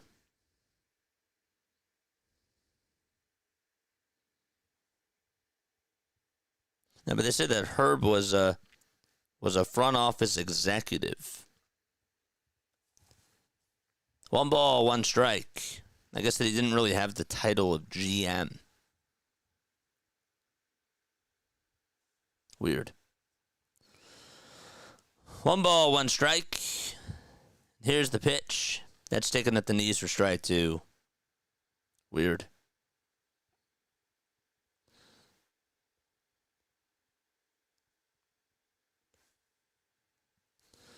So 1 ball, 2 strikes. Here's the 1-2 on the way, swing and a miss. Alvarado does get the strikeout.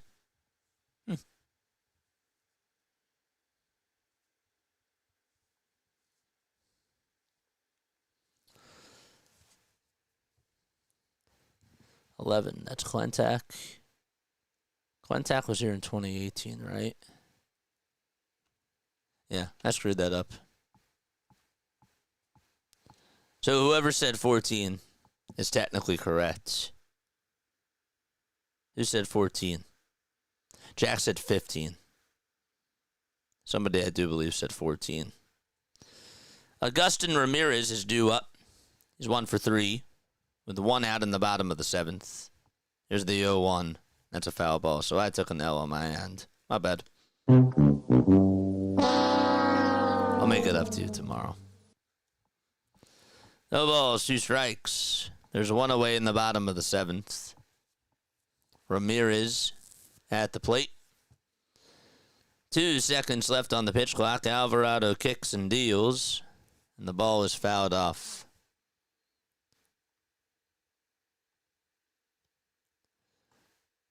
Mets have 2 outs in the top of the 8th and nobody on against the Reds.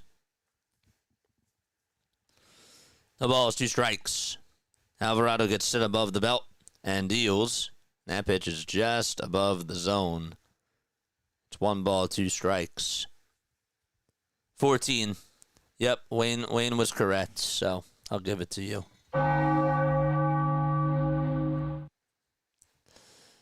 Here's the 1-2 pitch. That is down and in for ball 2.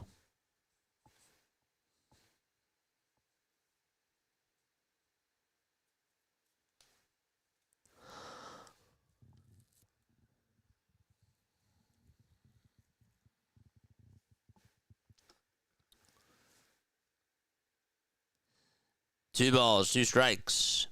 2-2 pitch. That is low and inside for ball 3.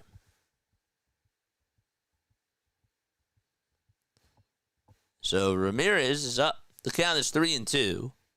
Alvarado's pitching.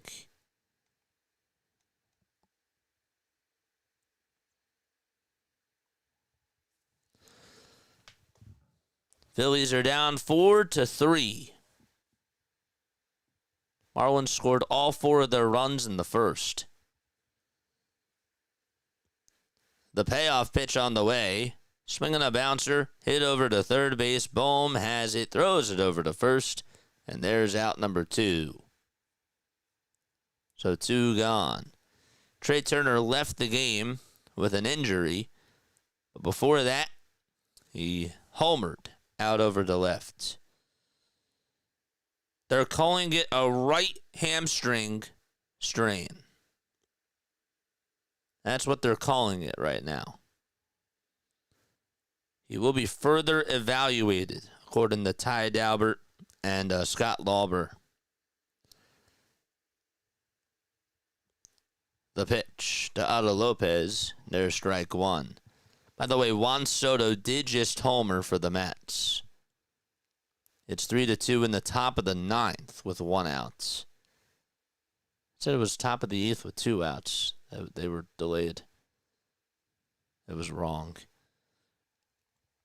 1 ball, 1 strike. Otto Lopez, 2 for 3 with a 3-run homer and a single. There's the 1-1 offering, and that's going to bounce in the dirt for ball 2.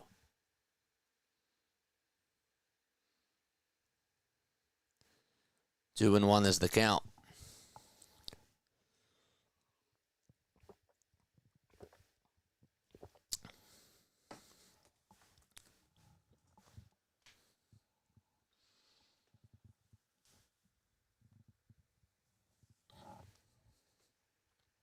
Alvarado gets set below the letters.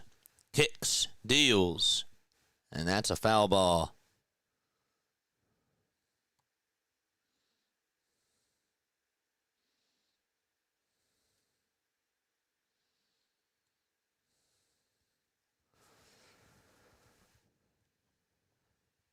Let's have 2 runners on with 1 out. Time will be called from Jose Alvarado.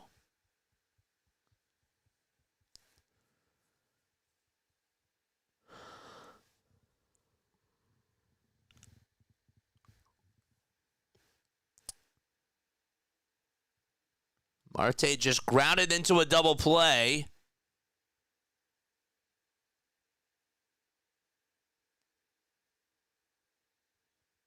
And I believe that the ball game is over. 2-2. That's taken low for ball 3. It said 3 outs were shown on ESPN's site.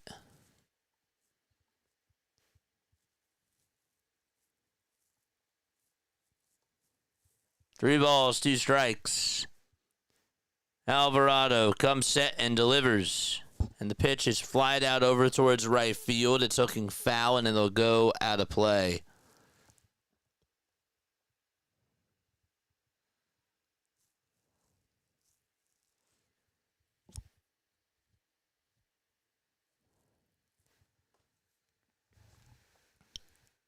I don't know if they're going to challenge or what.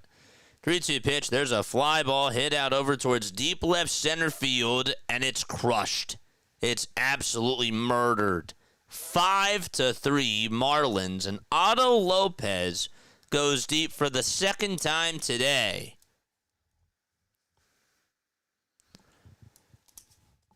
The Reds did beat the Mets. That's great. So the magic number is now down to 13 for the Phillies to win the NL East. That's awesome. That is great. And the Mets come to town tomorrow.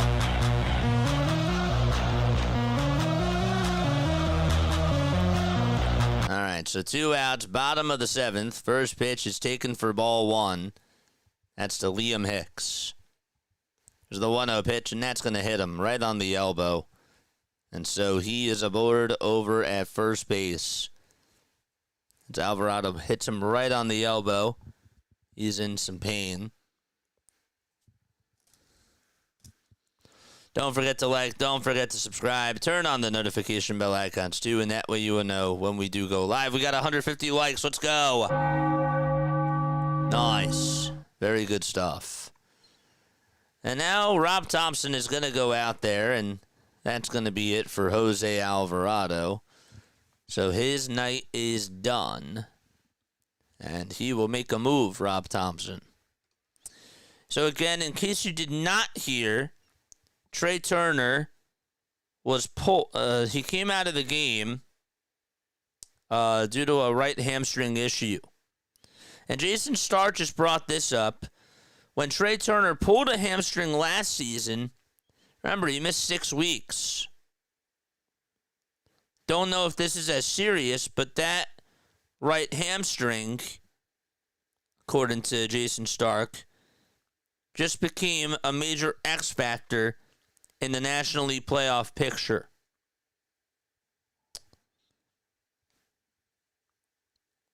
So that's not good. That's really not good. Because he was doing really, really well offensively.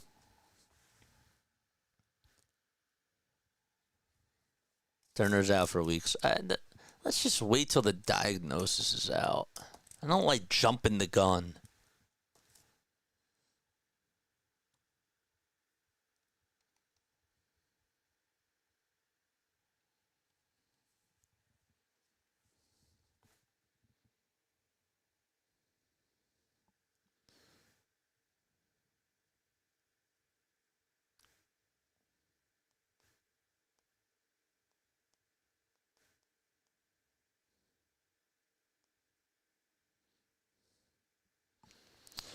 All right. So bottom of the 7th, 2 away. A runner still on over at first. I mean, if he were to miss a lot of time, that does suck. That definitely does not make you feel good.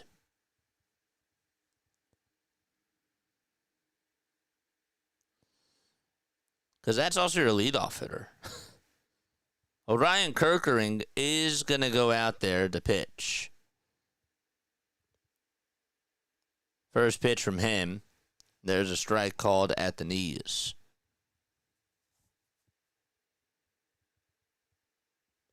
Heriberto Hernandez is due up at the plate. 0-1 pitch. That misses inside for a ball.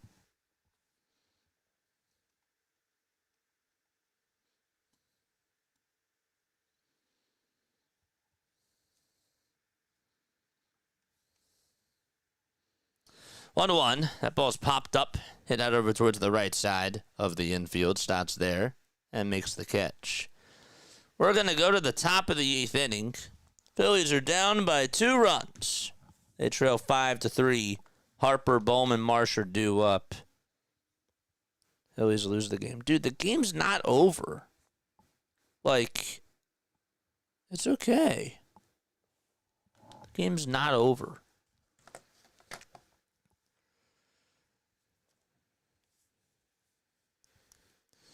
I know that we assumed the worst, but doesn't mean that it's done. Guys, if you're new to the channel, hit the thumbs up button, subscribe to the channel, turn on the notification bell icons too, and that way you will know when we do go live. We cover the Phillies, the Sixers, and the Eagles on this channel. We also do Sunday Night Baseball. There is no Sunday Night Baseball tonight. There is also going to be no Diamond Zone today. But we'll be back at it tomorrow night, and we'll be covering Game 1 of Phillies versus Mets. And that'll be fun. That should be very, very nice. But yes, hit the thumbs up button and subscribe to the channel. That sucks with the Trey Turner stuff, but just gotta wait and see what the news is. But they're calling it a right hamstring issue. Turner did homer earlier in the game, so the Phillies are down 5-3. Marlins lead it by 2.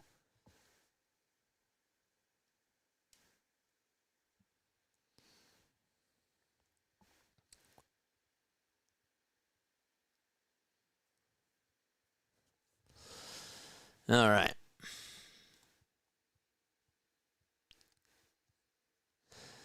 Marlins have 9 hits, and they put up just 5 runs. Phillies have 5 hits, and they've put up 3. A total of 3 runs. So Bryce Harper will lead off the top of the 8th inning. The pitch to Bryce, and that ball's fouled. Henriquez still pitching for the Marlins. Harper doubled in the 4th. The ball is 1 strike to Bryce Harper. Here's the 0-1 on the way, swing and a miss. That was a changeup. And so, therefore, the count is 0-2. 8 seconds left on the pitch clock. The 0-2 to Bryce. It's high for a ball. What's up, chat? Dan is here. Michael is here. With Trey out, Socha should get more playing time. Yeah, for sure. 1-2 pitch. There's a swing and a miss. And 1 gone in the top of the 8th inning.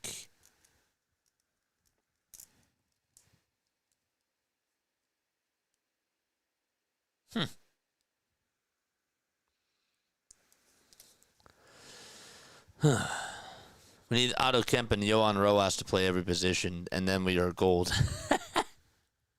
That's funny. Here's the pitch to Bohm. And the pitch is taken for a strike. He was walking by himself to the dugout. Yeah, you're right. You're right about that. The ball is 1 strike to Bohm. And the pitch is grounded over to third base. And the throw over to first is in time for out number 2. So 2 up, 2 down. And Brandon Marsh is coming back up to the plate.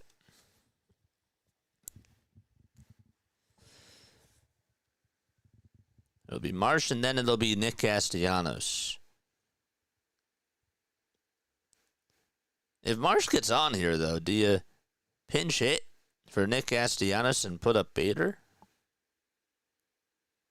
I mean, he's not, I can't see who's in the on-deck circle. But the first pitch is in there for a strike. Did they say who's on deck? Nick Castellanos is on deck.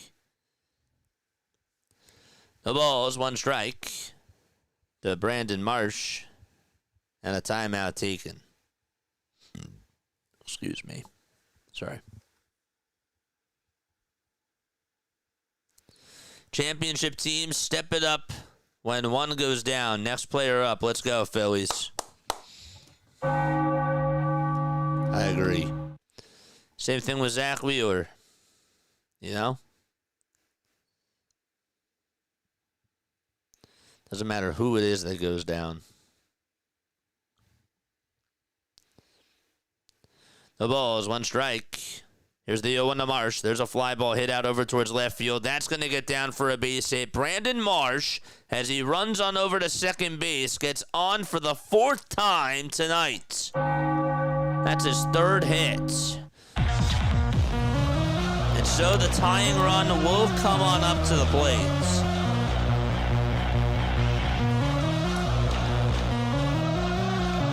Banks and Miza, 2 lefties, are warming up in the Phillies bullpen.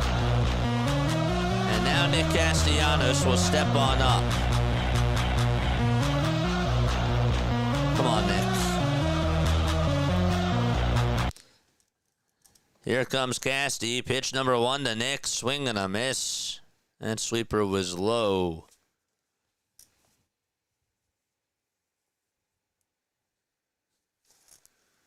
Marsh with 2 singles and a double and a walk. No balls, 1 strike to Nick Castellanos. Here's the 0-1. That ball is ripped foul and out of play.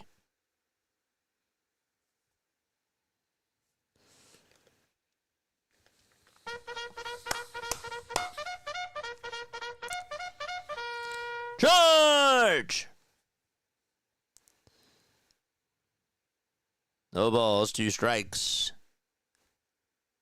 to Nick Castellanos. Enriquez kicks, deals, and Casty swings and misses at the changeup in the dirt. We're going to go to the bottom of the 8th inning.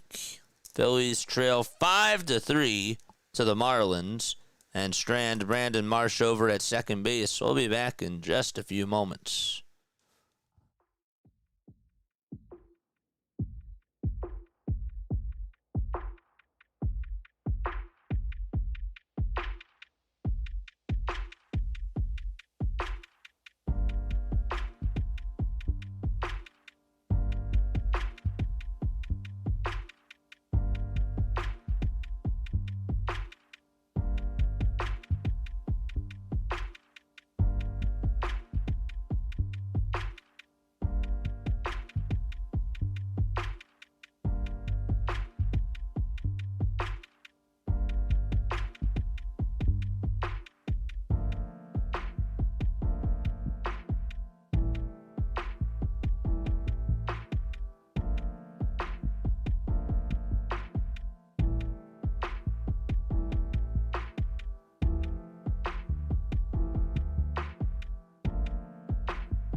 Tim Miza is going to go out there to pitch the bottom of the 8th inning.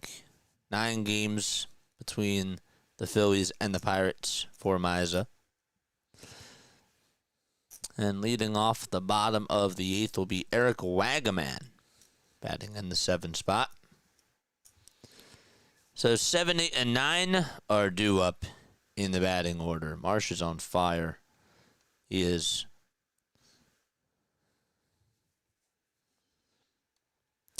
The pitch. That's down low for a ball. Kyle is killing us lately. He is. Yep.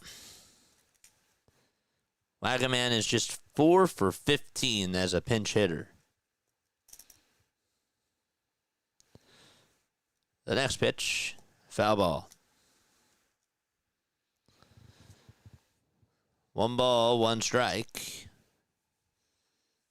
Obviously, thoughts are going to be on Trey Turner and his hamstring.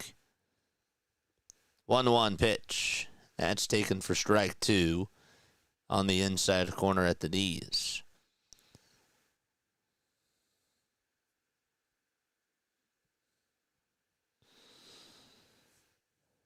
The 1-2 pitch.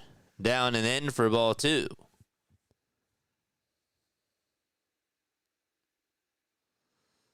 Blue Jays are down to their final 3 outs. 2 balls, 2 strikes. The 2-2 on the way. Swinging a line drive hit out to left field. That's going to get down for a base hit. It takes a hop in front of Max Kepler. And a leadoff single to start off the bottom of the 8th inning. Eric Wagaman gets aboard.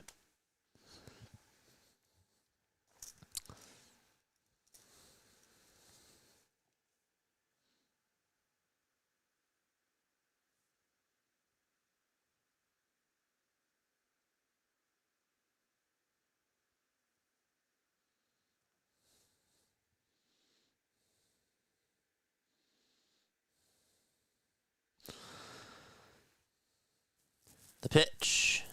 That's low for ball 1.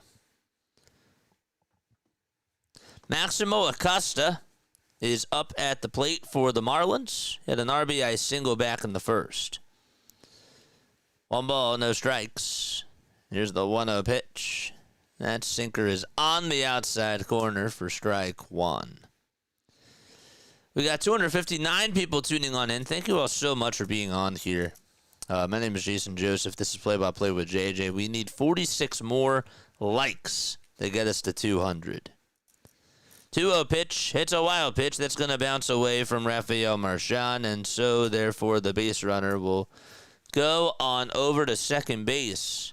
And yet there's nobody out. It's a wild pitch thrown by Meza.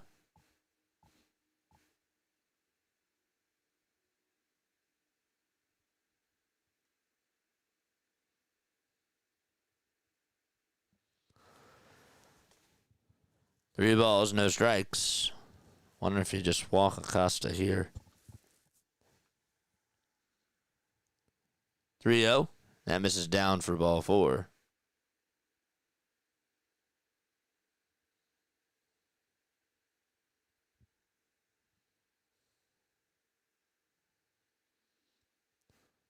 What do they call that, a strike? It said it was 3-0. It's 3 balls, 1 strike. What the heck?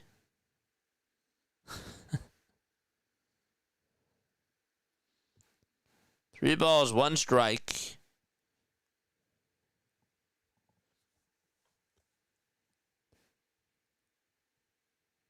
And the next pitch is grounded over to shortstop, picked up by Sosa. The throw to first is in time.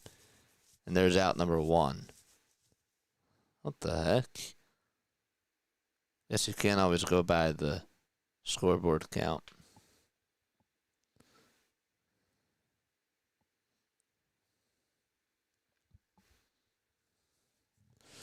No postgame show today.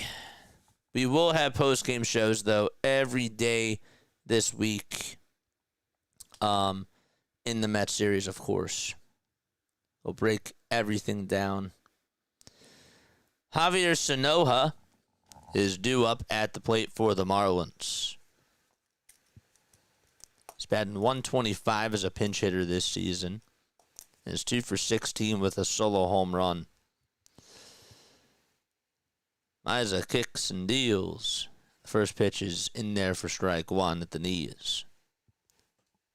Lake Bakar is getting warmed up in the Marlins bullpen. 8 seconds left on the pitch clock. Here's the 0-1 pitch. And that misses further down low for ball 1.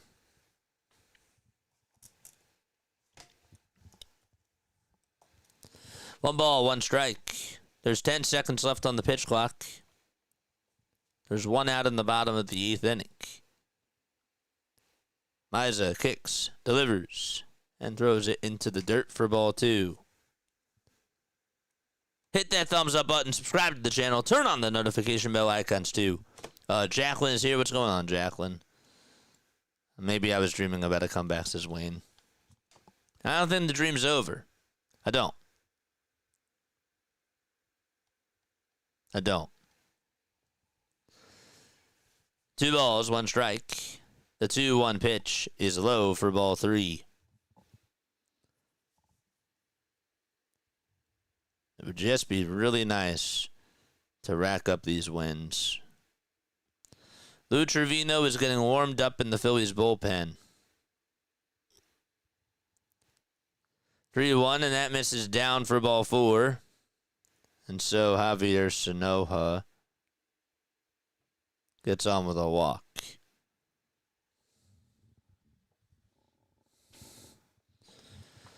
There we go. You just can't find the zone. I gotta tell you, like when I'm watching him pitch, it just seems like he's just he's not getting the break on his pitches like he should, and it's not good. It's an interesting spot for them to use him here because you don't want him to face the Mets. You don't want him to, unless there's a blowout, but not in a close game. Edwards is up, and Edwards fouls off the first pitch. He is 0 for 4. Phillies have definitely gotten to him today. Xavier Edwards batting .279 with 2 home runs and 34 RBI. No balls, 1 strike. And the 0-1 delivery is taken at the knees for strike 2. That was a sinker at 93 miles per hour.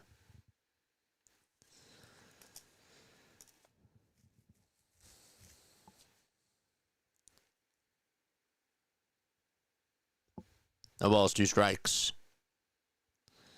1 out. The next pitch is downstairs.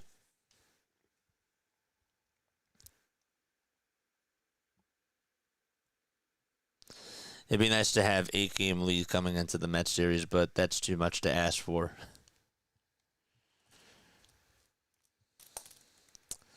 Here's the 1-2 pitch, and that misses inside for ball 2. So it's 2 balls, 2 strikes. 19 total pitches thrown by Meza.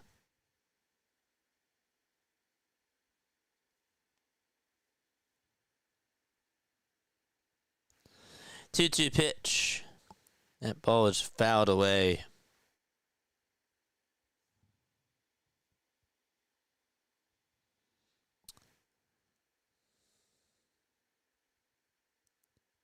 Tim Meza. 20 pitches, 11 balls, 9 strikes. And the 2-2, and that is down and in for ball 3. Went with the sinker there.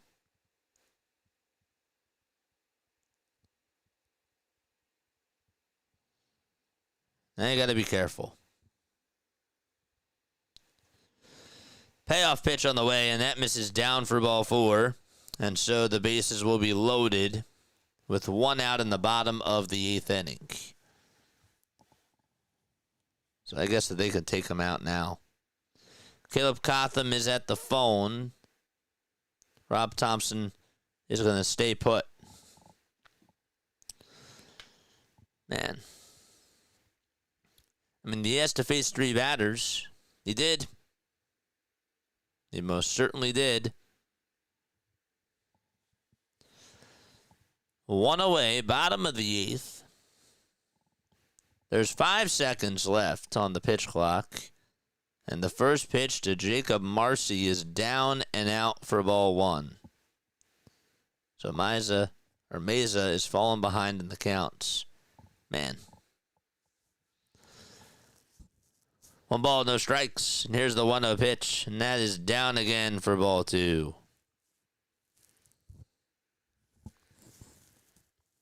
This is getting ugly.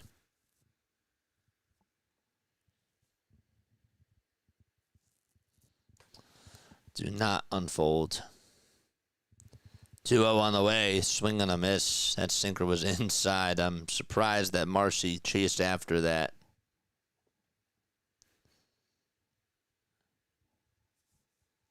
So it's 2 balls, 1 strike. Marcy is 2 for 3 this season with the bases loaded with 5 RBI. 2-1 offering, and he gets the call there. That pitch was at the knees for strike 2. Squeezing the zone.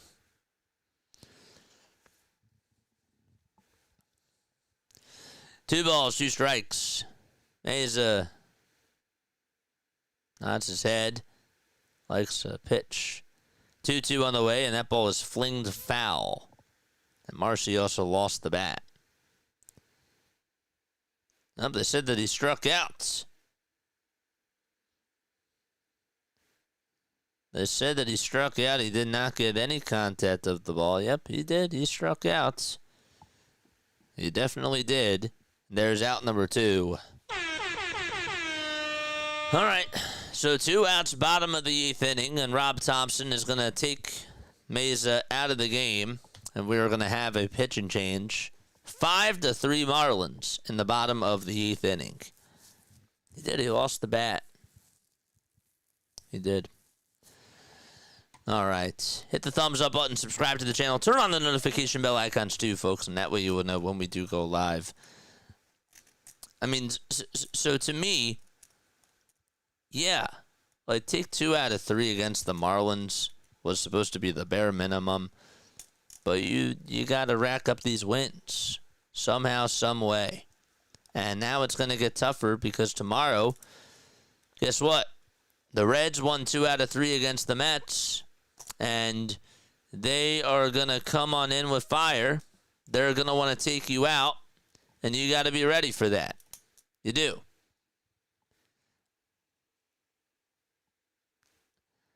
I just don't know how they're going to do against the Mets. And again, like, we'll focus on it tomorrow, and we'll talk about it during the pregame show.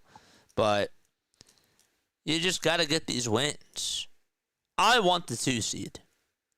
I really want the 2 seed at the very, very least.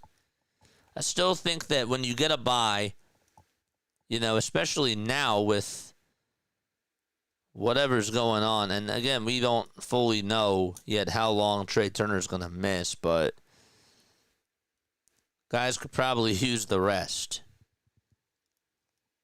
The whole thing about, well, the bye doesn't help out teams. It helped out it was fine for the Dodgers and for the Yankees last year.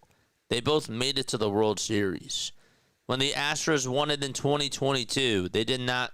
They got a bye, and they beat the Phillies in the World Series. So I really don't think that matters. Lou Trevino is going to go out there to pitch. Base is loaded, 2 outs. Ramirez is up, and he takes strike 1 on the outside corner. Can the Phillies get out of this jam? That would be insane. No balls, 1 strike. Marlins have a chance to bust it wide open. Here's the 0-1. Swing and a miss. That cutter was way outside. And so the count is 0-2. The 2C would be great. Yep. Flinged foul. Thanks. I came up with that a couple of days ago.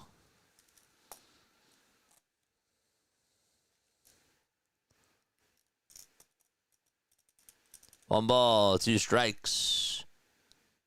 As the next pitch was outside for ball 1. Trevino comes set below the letters, and the 1-2 on the way. Swing and a miss. That is huge.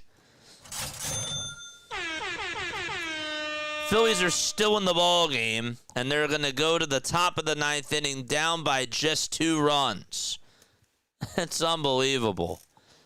It feels like that they should be getting blown out in this game. But it's only a 2-run game, and we're going to the top of the 9th inning. Oh, that is wild. Rob seems to be giving up on his team, says Wayne. Yeah, I think that the most important thing right now is to get ready for that Mets series. I'm the type of person that, yes, like it matters. Like I want to win every game, but he wants to have everybody available for that Mets series, so he's not going to his top guns. He did go to Orion today, but Orion did not throw many pitches, so he'll probably be used again possibly tomorrow. But yeah, especially with Nola going out there tomorrow, do you really trust that Aaron Nola's going to even go 5 innings? I'm just being honest. Alvarado was used for 2/3. Orion just only threw 3 pitches. So Orion's available tomorrow. Strom's available tomorrow. Duran is obviously available tomorrow. So I can't say that I blame them, because it's a big series.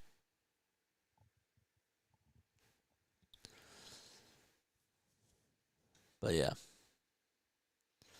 he was lucky that he got 6 out of Walker today. I don't know how Walker ended up going the distance that he did.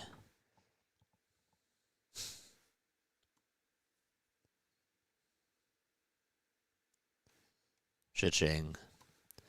Wake up those bats. All right, let's go. Final 3 outs to go. This is it. Okay. Dude, that is wild. What do you call that? I don't know. All right, so we're going to go to the top of the 9th inning. Max Kepler is coming up to the plate. Bakar is going to go out there to pitch. Kepler sent one for a ride his last time up, but it was hit over to the warning track, and there was a nice catch made by Jacob Marcy. First pitch, swing and a miss. Bakar with a 3.96 ERA. He's 2 for 3 in save opportunities. JT is in the on-deck circle. There's the 0-1. And that misses down in the way for a ball. 1 ball, 1 strike. 5 seconds left on the pitch clock. And the 1-1 to Kepler, and he golfs it foul. So if they get a runner on, the tying run would come up to the plate.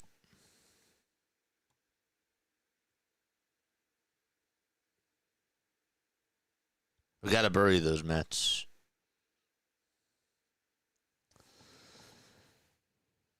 The 1-2 to Kepler, and that is down for ball 2.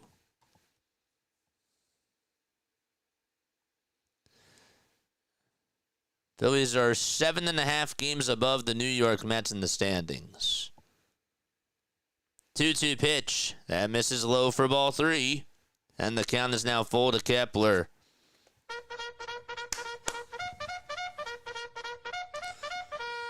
Charge! 3 balls, 2 strikes to Max Kepler. And the payoff pitch. That's outside, and the tying run is coming up to the plate, folks.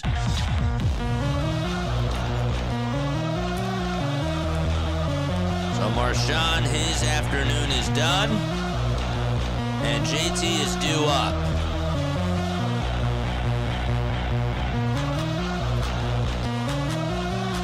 I believe that part of the decision-making you would probably think would have to be that Garrett Stubbs is available, so they might just be using JT as a pinch hitter here, and they might just put Stubbs in if they tie the game or take the lead for the bottom of the 9th. I don't know.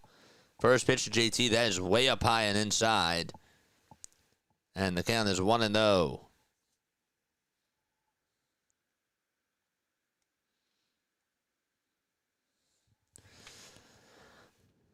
Don't forget to like, don't forget to subscribe, folks. 1 ball, no strikes. Top of the 9th. Phillies down by 2, and timeout called. Phillies were down 4-0. Then they made it a 4-3 ball game. All 4 runs by Miami scored in the bottom of the first, including a 3-run shot by Otto Lopez and an RBI single by Maximo Acosta. Marlins got their second home run from Otto Lopez in the bottom of the 7th. That was their 5th run there. Phillies got 3 runs. One was a solo homer by Turner. Also had an RBI single from Marsh and an RBI triple from Casti. 1-0 pitch, and that's outside for ball 2. The toss back to first, not in time. 2 balls, no strikes to JT Realmuto. JT is batting .295 in the 7th inning or later.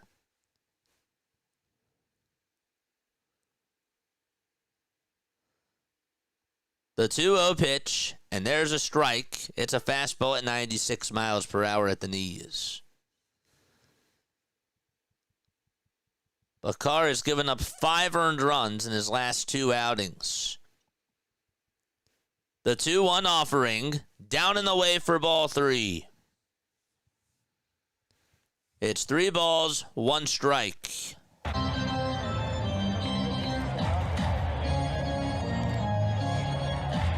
Bakar gets the signs, gets set at the letters.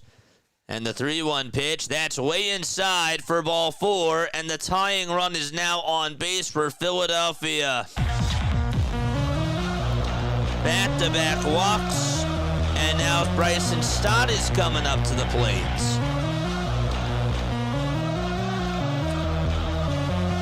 Duran is warming up.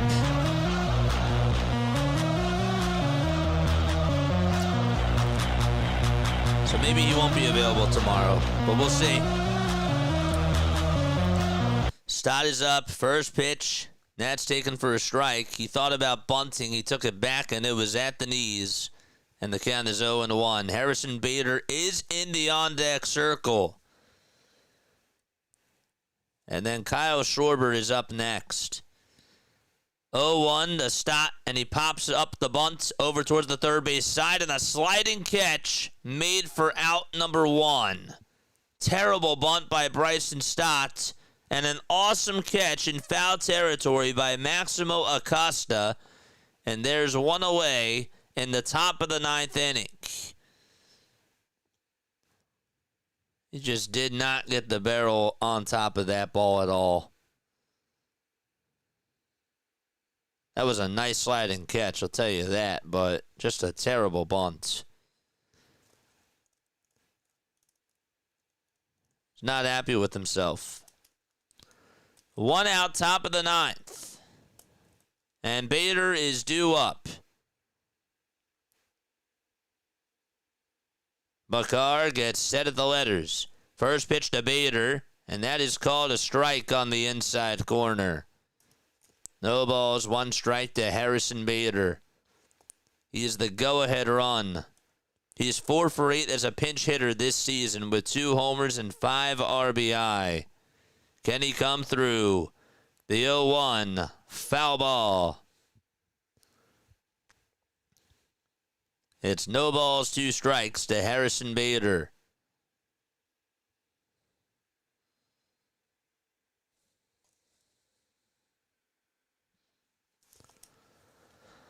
Ten seconds left on the pitch clock.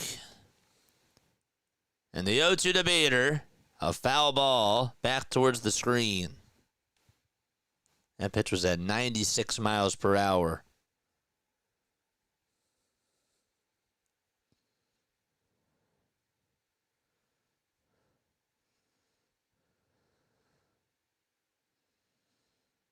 Bakar's 0-2 pitch to Bader. It's downstairs for ball 1. Got to be careful. Might throw the fastball. 1 ball, 2 strikes. And the 1-2 to Bader. Swinging a line drive, caught over at first. The toss back to second, not in time.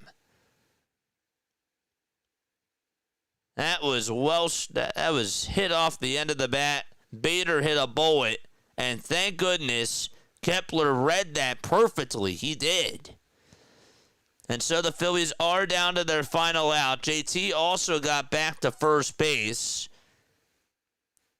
It was hit towards the left side of the bag. They were not dancing far off, and now it's all up to Kyle Schwarber.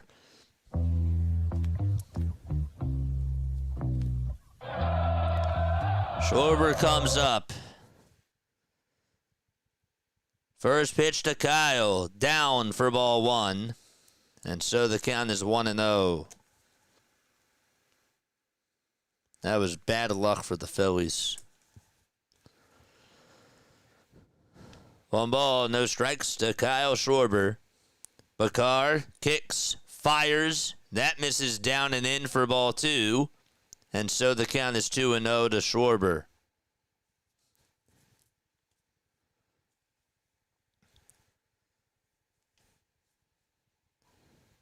Five seconds left on the pitch clock. The 2-0 to Kyle. Outside for ball 3. So all 3 pitches have missed the zone.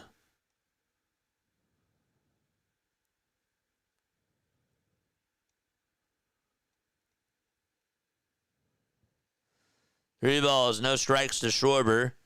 3-0 pitch, and he takes a fastball down the middle at 97. Figured that was coming. And so the count is 3-1.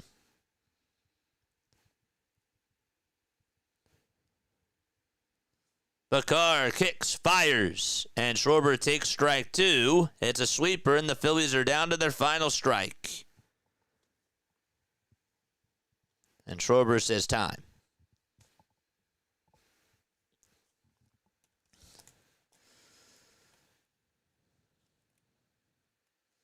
Marlins fans on their feet. 3 balls, 2 strikes to Kyle Schwarber. Bakar gets set. Kicks, deals, and Schwarber lines one out to right field. That's going to get down for a base hit. Kepler's rounding third. He's being waved home. It's an RBI single by Kyle, and that'll put runners on at the corners. That puts the tying run over at third, and JT stops there, and Schwarber comes through.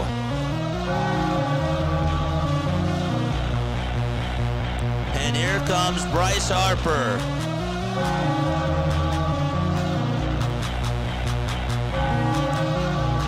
Got a good pitch to hit there.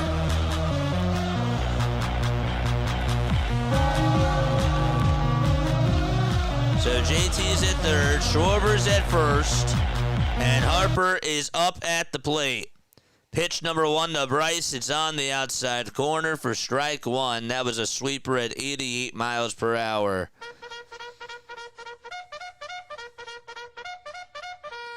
Charge! No balls, 1 strike to Bryce. And here's the 0-1, and that ball is fouled away. And the Phillies are down to their final strike again. An 0-2 hole for Bryce Harper.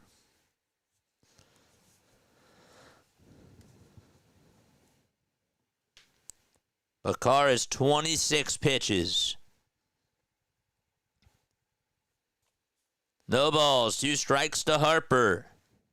The 0-2 to Bryce, and that is down and in. Almost hit him. And therefore the count is 1-2.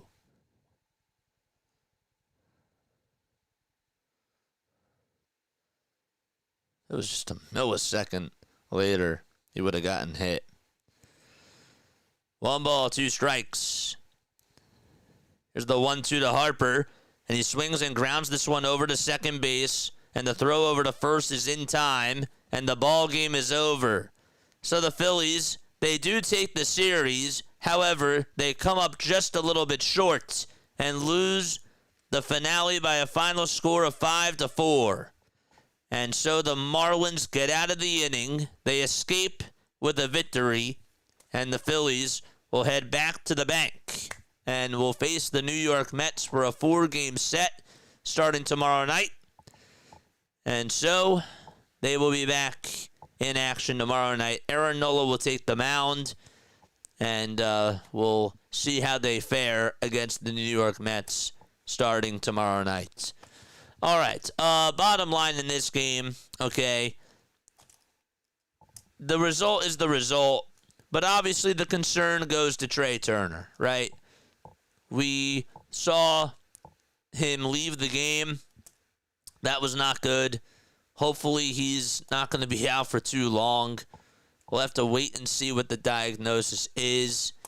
The diagnosis is that he suffered a right hamstring injury.